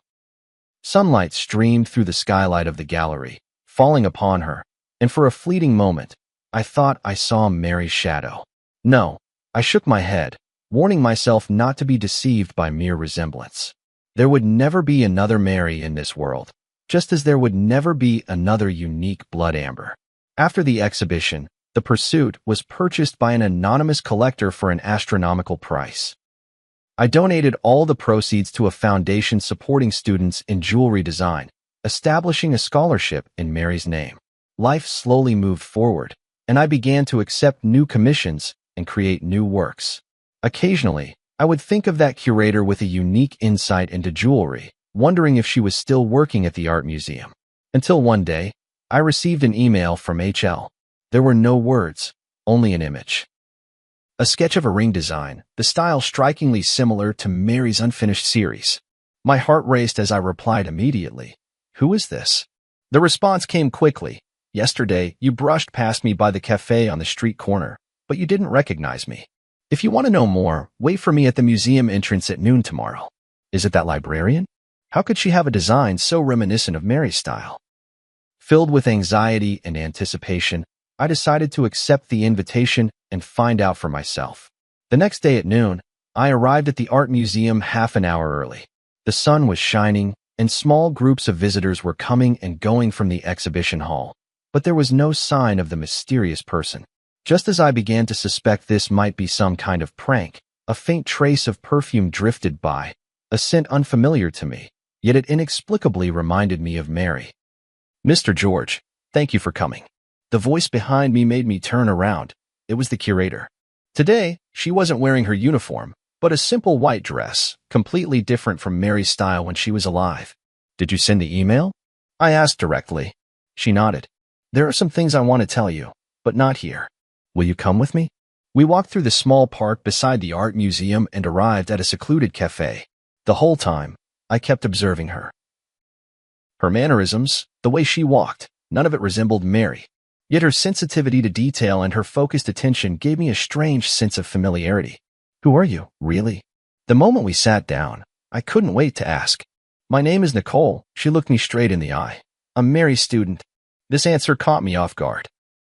Mary had indeed taught jewelry design part-time at the Design Academy before she passed away, but she had never mentioned having any particularly close students. I took her advanced design class the year before she passed, Nicole explained. Her guidance benefited me for a lifetime. That still doesn't explain why your designs resemble her style so much, I said, half convinced. Nicole took a folder out of her bag.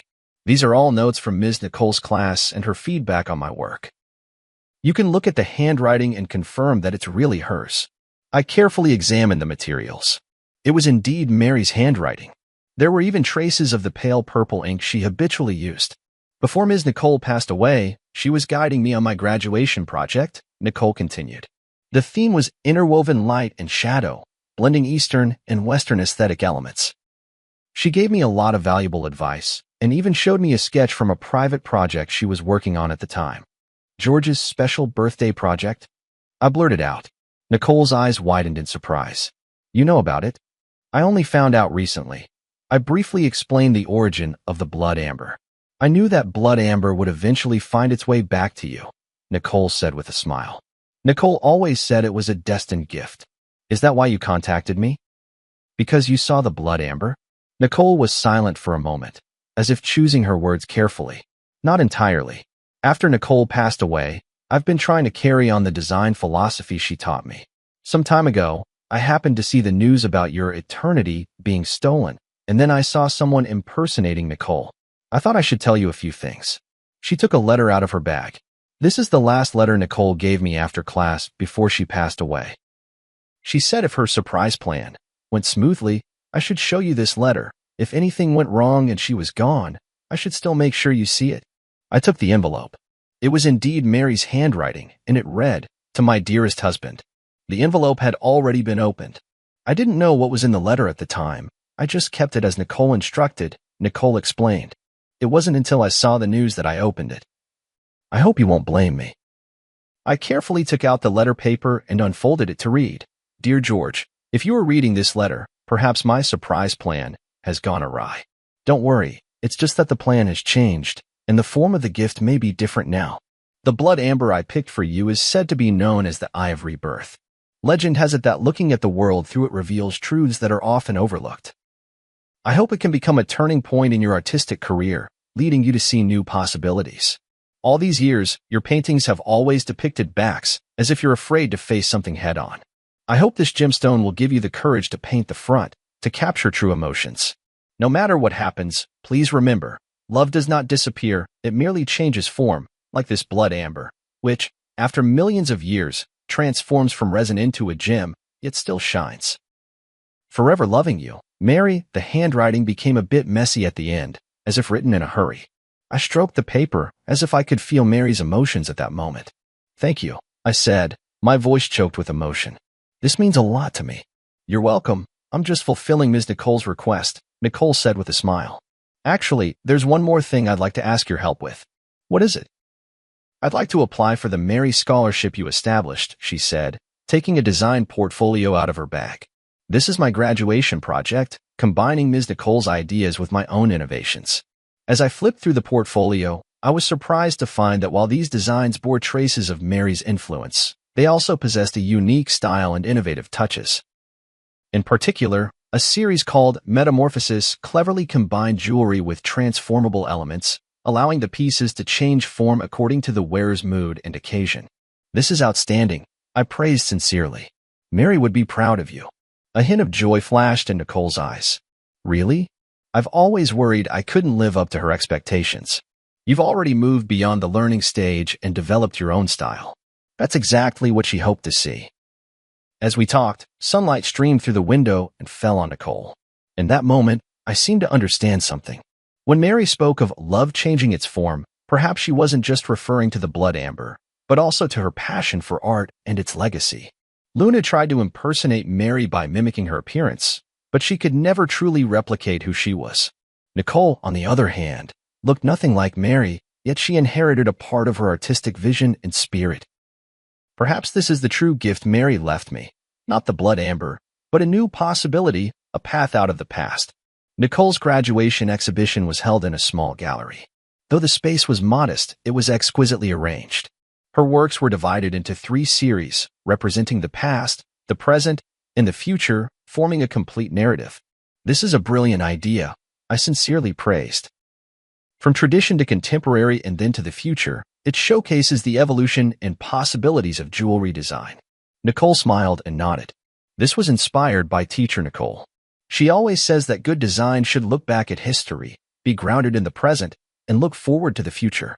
As I walked through the exhibition hall, I noticed a special display case in the corner, containing only one piece, a seemingly simple ring with a small red gemstone set in the center.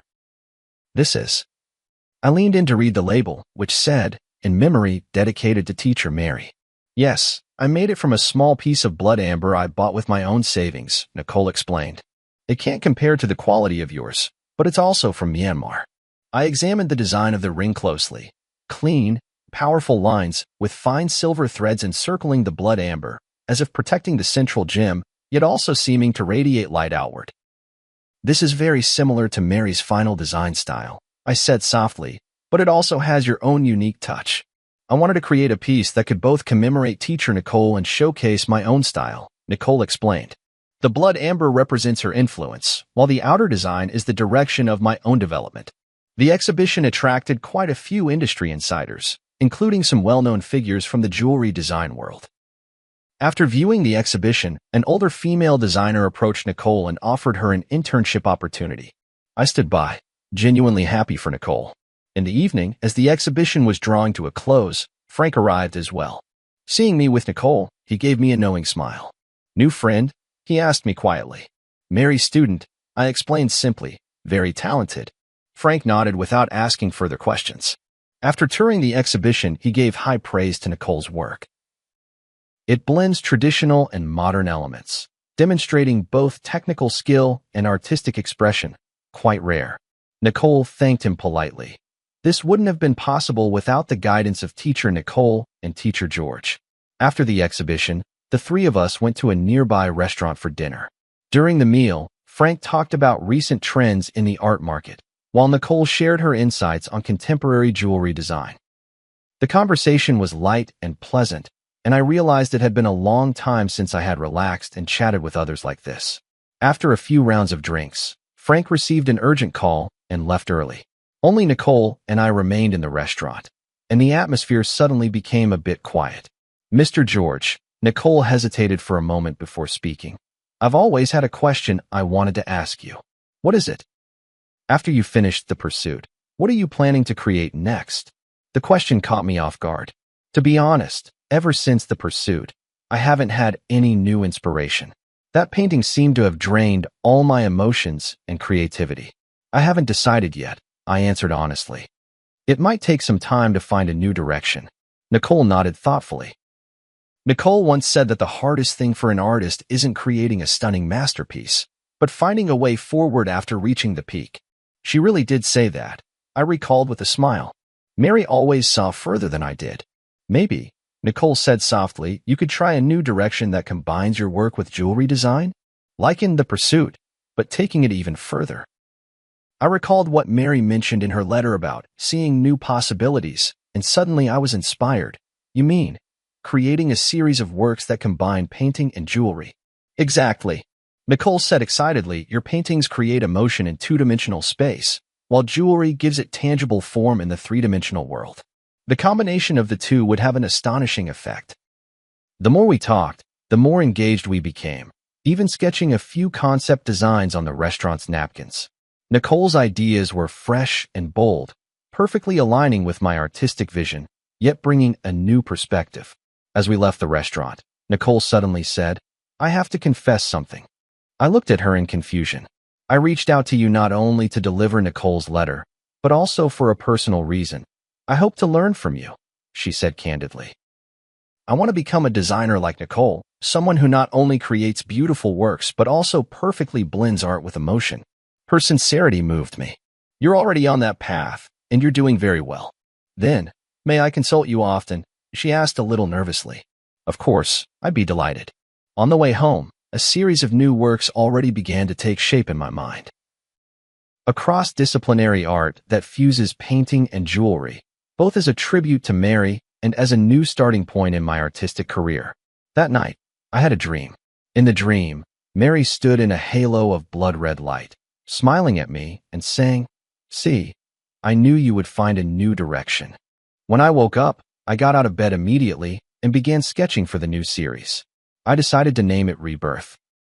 Not only representing the ancient life forever preserved in blood amber, but also symbolizing the rebirth of my artistic career, as well as the inheritance and development of Mary's artistic vision. A week later, I submitted a new series proposal to the gallery and received an enthusiastic response. The curator even suggested holding a special exhibition themed Between Dimensions, a dialogue between painting and jewelry. For this project, I invited Nicole to join the team as a jewelry design consultant. She had just graduated from design school and was both excited and nervous about the opportunity. "Am I really up to the task?" she asked me in the studio.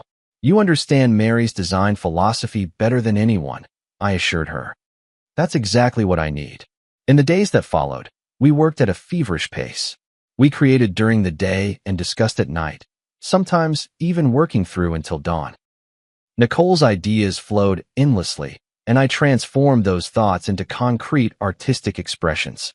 In the process, I rediscovered the pure joy of creation that I hadn't felt in a long time. One late night, when we finally finished the design for our first piece, Nicole clapped her hands excitedly. "This is amazing. Teacher Nicole will definitely love it."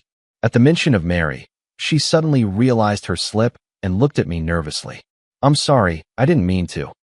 "It's all right," I said with a smile. "I think Mary really would like it.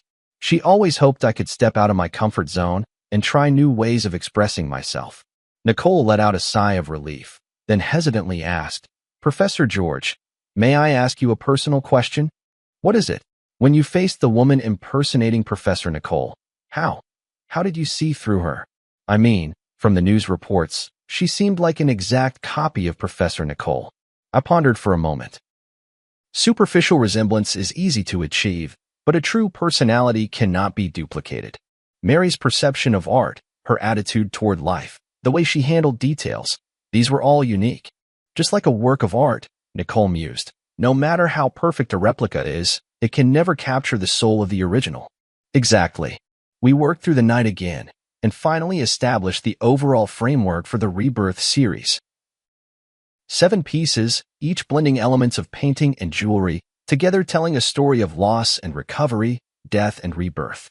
As our collaboration deepened, my relationship with Nicole gradually shifted from teacher and student to partners, both mentor and friend.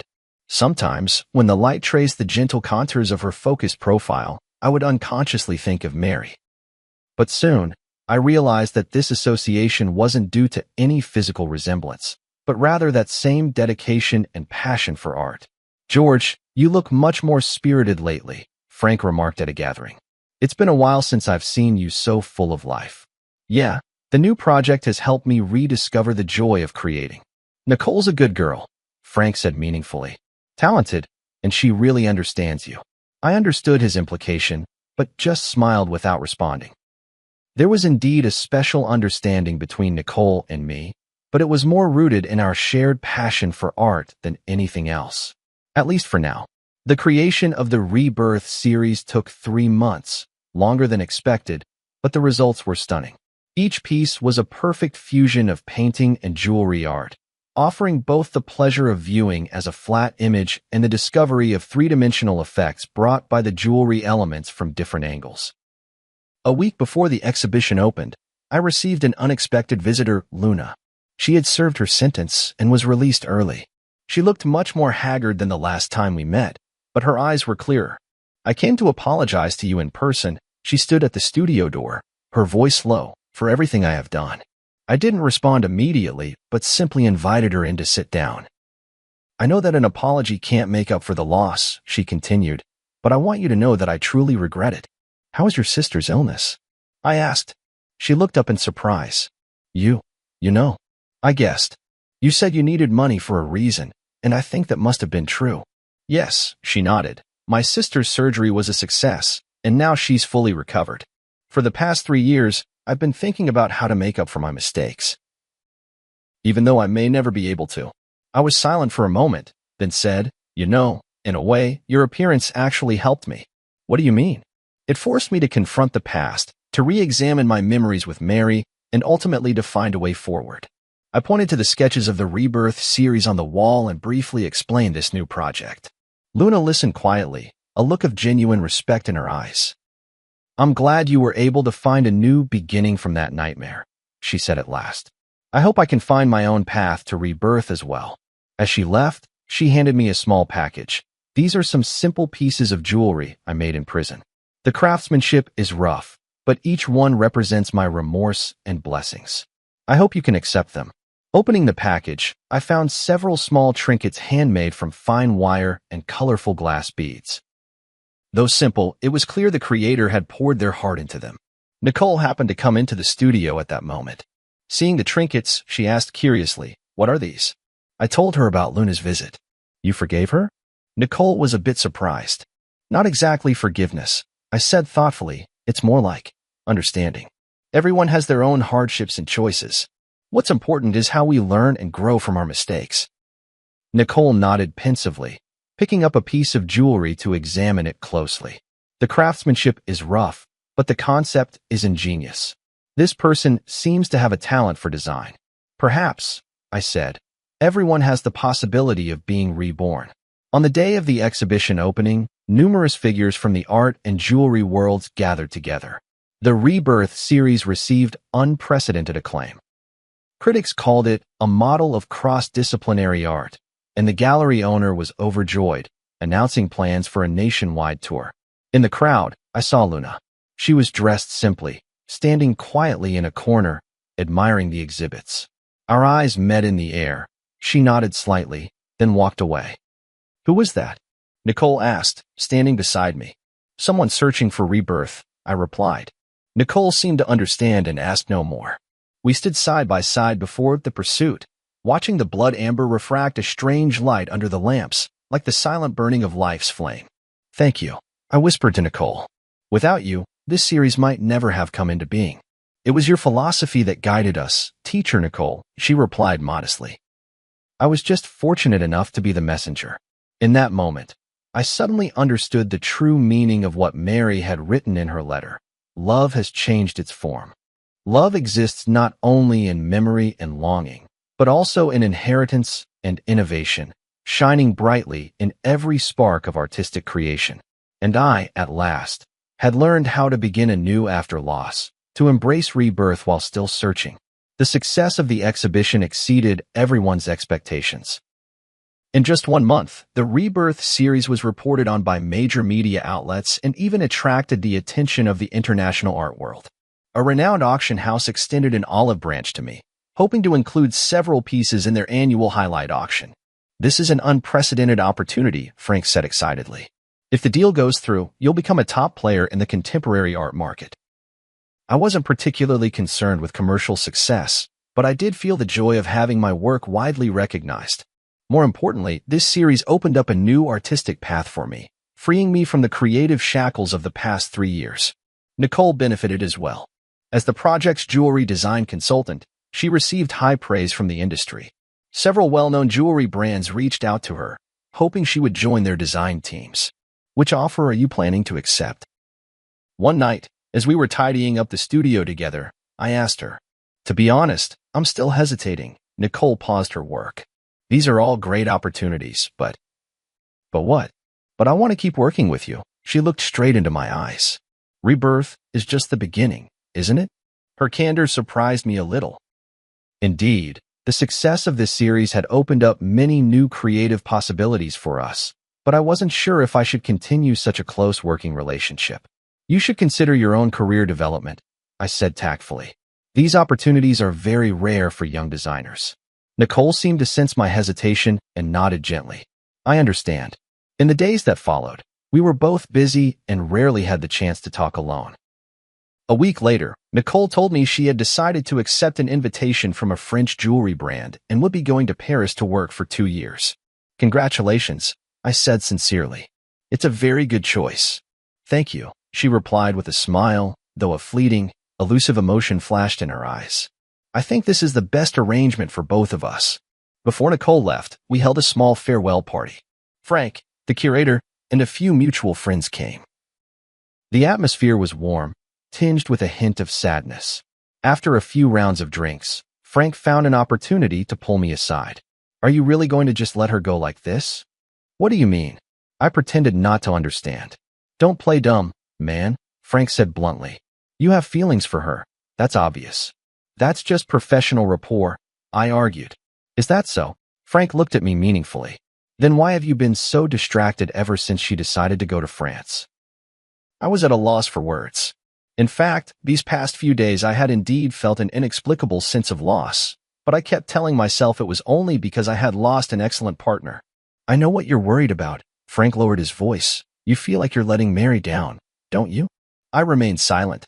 He had touched upon the deepest concern in my heart.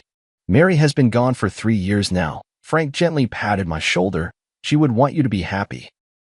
After the party ended, I walked Nicole home. The night was tranquil as water, and the city lights flowed around us. Thank you for your help and guidance these past few months. Nicole stopped at the entrance of her apartment building. This experience has meant so much to me. I should be thanking you, I said sincerely. Without you, the Rebirth series would never have been completed. We fell into silence, as if both searching for the right words to say goodbye. My flight is the morning after tomorrow, Nicole finally said. I still have some things to take care of tomorrow, so this is probably the last time we'll see each other. 2 years will pass quickly. I tried to make my voice sound light. Paris is a beautiful city. You'll like it there. She nodded, a complex emotion flickering in her eyes. Professor George, there's something I've always wanted to tell you, but never found the right opportunity. What is it? I chose to study jewelry design because I saw Nicole's works. She took a deep breath, or more precisely, because I saw the pieces Nicole designed for you. The way she perfectly fused love and art moved me deeply. I didn't know that, I said in surprise. I've always hoped that one day I could be like Nicole, creating art filled with emotion.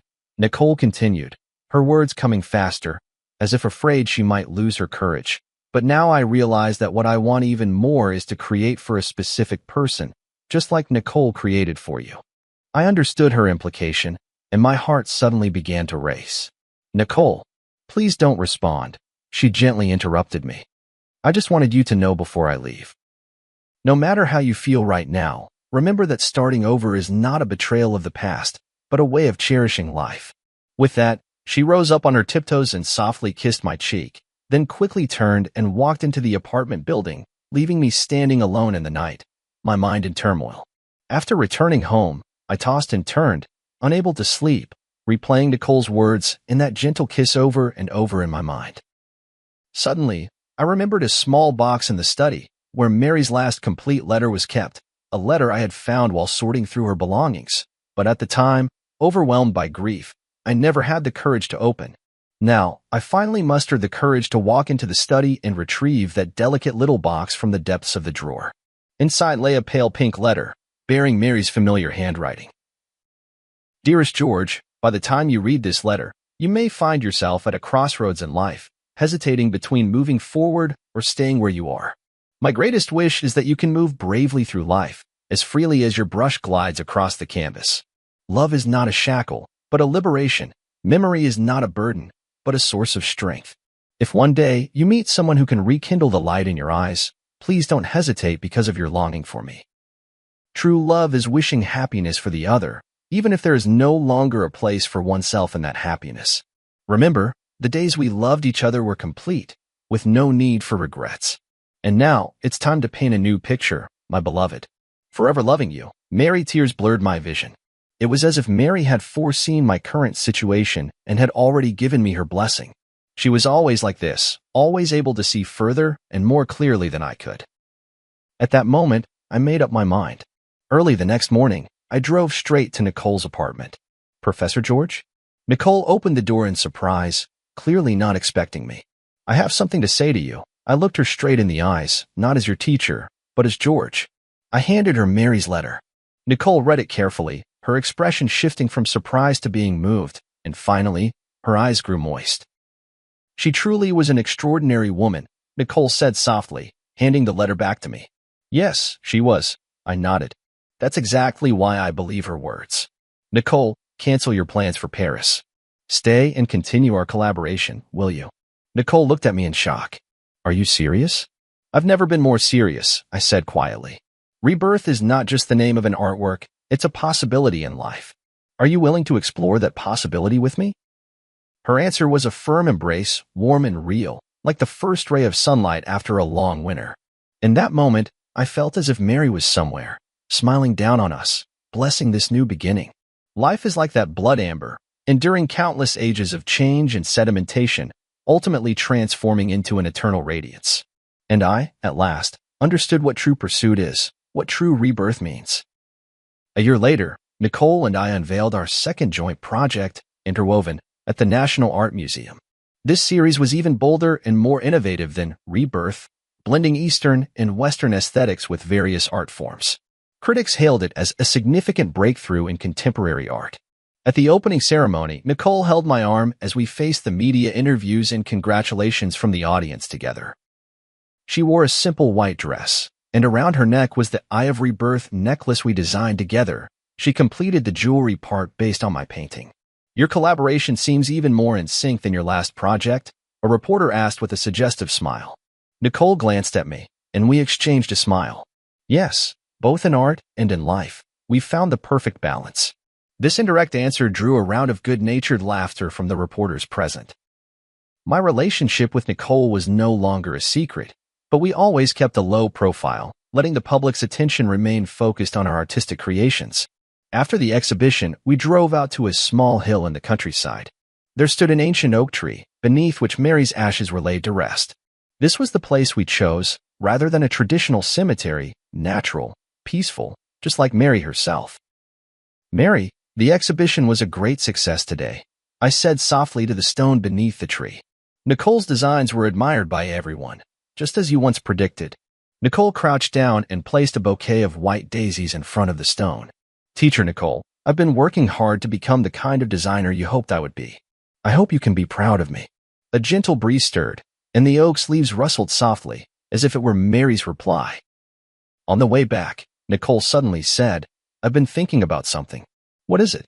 "If that woman who pretended to be Ms. Nicole hadn't appeared, you might never have found the blood amber, never created the pursuit, and we might never have met." Her words made me fall into deep thought. Indeed, it was the series of events triggered by that deception that ultimately led to everything now. It feels as if, in the unseen, some force has been orchestrating it all. "Perhaps that's the irony of fate," I said softly. "Sometimes, the worst beginnings can lead us to the best endings." When I returned home, I received an unexpected package. Upon opening it, I found a delicate little box containing a handmade ring. Though simple, the craftsmanship had improved greatly compared to the pieces I had seen before. There was a note attached. "Mr. George, thank you for your kindness and understanding a year ago, which gave me the courage to start over. Now I have found a job at a small jewelry shop, and my life is gradually getting back on track. This ring represents my gratitude, and I wish you happiness and well-being on your new path." "Luna," I handed the ring to Nicole. After examining it carefully, she remarked, "Her skills have improved a lot. She truly is talent." "Some mistakes in life shouldn't become permanent scars," I sighed. "Everyone deserves a second chance." That night, we sat in the studio, discussing ideas for the next series. Nicole suddenly proposed a bold idea. I was thinking, maybe we could try connecting the different stages of our work to create a complete narrative. From eternity to quest, then to rebirth, and intertwined, they're actually different phases in a person's life journey. "You mean?" "A complete story about loss, searching, rebirth, and integration," she explained excitedly, ultimately asking what is the most precious treasure in life. "Love." I finished her sentence. "No matter what form it takes." Nicole nodded, her eyes sparkling with creative fire. "We could call it the forms of love, an unprecedented artistic exploration." "Sounds like a long-term, ambitious project." "We have time," she smiled, holding my hand. "We have so much time." In that moment, I felt a powerful surge of creative inspiration, just like when I first began my artistic career years ago, filled with passion and possibility. But this time, I was not facing the blank canvas alone. 2 years later, the Forms of Love series was exhibited simultaneously in the world's 5 greatest art museums, causing an unprecedented sensation. Critics called it a milestone in contemporary art history, blending painting, sculpture, jewelry design, and other art forms to create an entirely new artistic language. The final piece of the exhibition was titled Eternal Ring, a massive circular canvas depicting every form of love in life, familial, platonic, romantic, and the love for art itself. The edge of the canvas was inlaid with gemstones of various sizes, and under certain lighting, these gems would cast light onto specific parts of the canvas, revealing another hidden layer of patterns. The centerpiece of this work is a massive blood amber. Through intricate optical design, the light it projects perfectly outlines 2 embracing figures. One is Mary, the other is Nicole, symbolizing the intersection of past and present, the fusion of memory and rebirth. On the closing day of the exhibition, in front of the Eternal Ring, I knelt on one knee and proposed to Nicole. The ring was crafted from the very blood amber Mary had once prepared for me, designed by my own hand and fashioned by the finest jeweler. "This ring carries the memories of the past and the hopes for the future," I whispered softly. "Nicole, will you be the eternal ring in my life?" Her tears sparkled under the spotlight. "I will." Amidst the cheers, I remembered what Mary once said, "Love does not disappear, it merely changes its form." Yes, love does not disappear. It exists in memories, in art, in every rebirth and new beginning. It traverses time and crosses space, like that blood amber which, after millions of years, still shines, forever retaining the original warmth and brilliance of life. This is the answer I have been searching for all along. Between loss and gain, between seeking and rebirth, love remains constant, only appearing in different forms along the journey of life. And all we need to do is bravely accept this gift, no matter how it comes to us. On the day of the wedding, the sky was a clear, washed blue. Beneath the ancient oak tree that had watched over Mary, We exchanged our vows. A gentle breeze stirred, making the leaves whisper as if blessings were drifting in from another world. No matter when or where, Nicole said softly, we'll always remember that it was she who brought us together. Yes, I squeezed her hand, and we will always cherish this gift. In the brilliant sunlight, the blood amber ring gleamed, radiant as life itself, enduring the passage of time, yet still shining bright.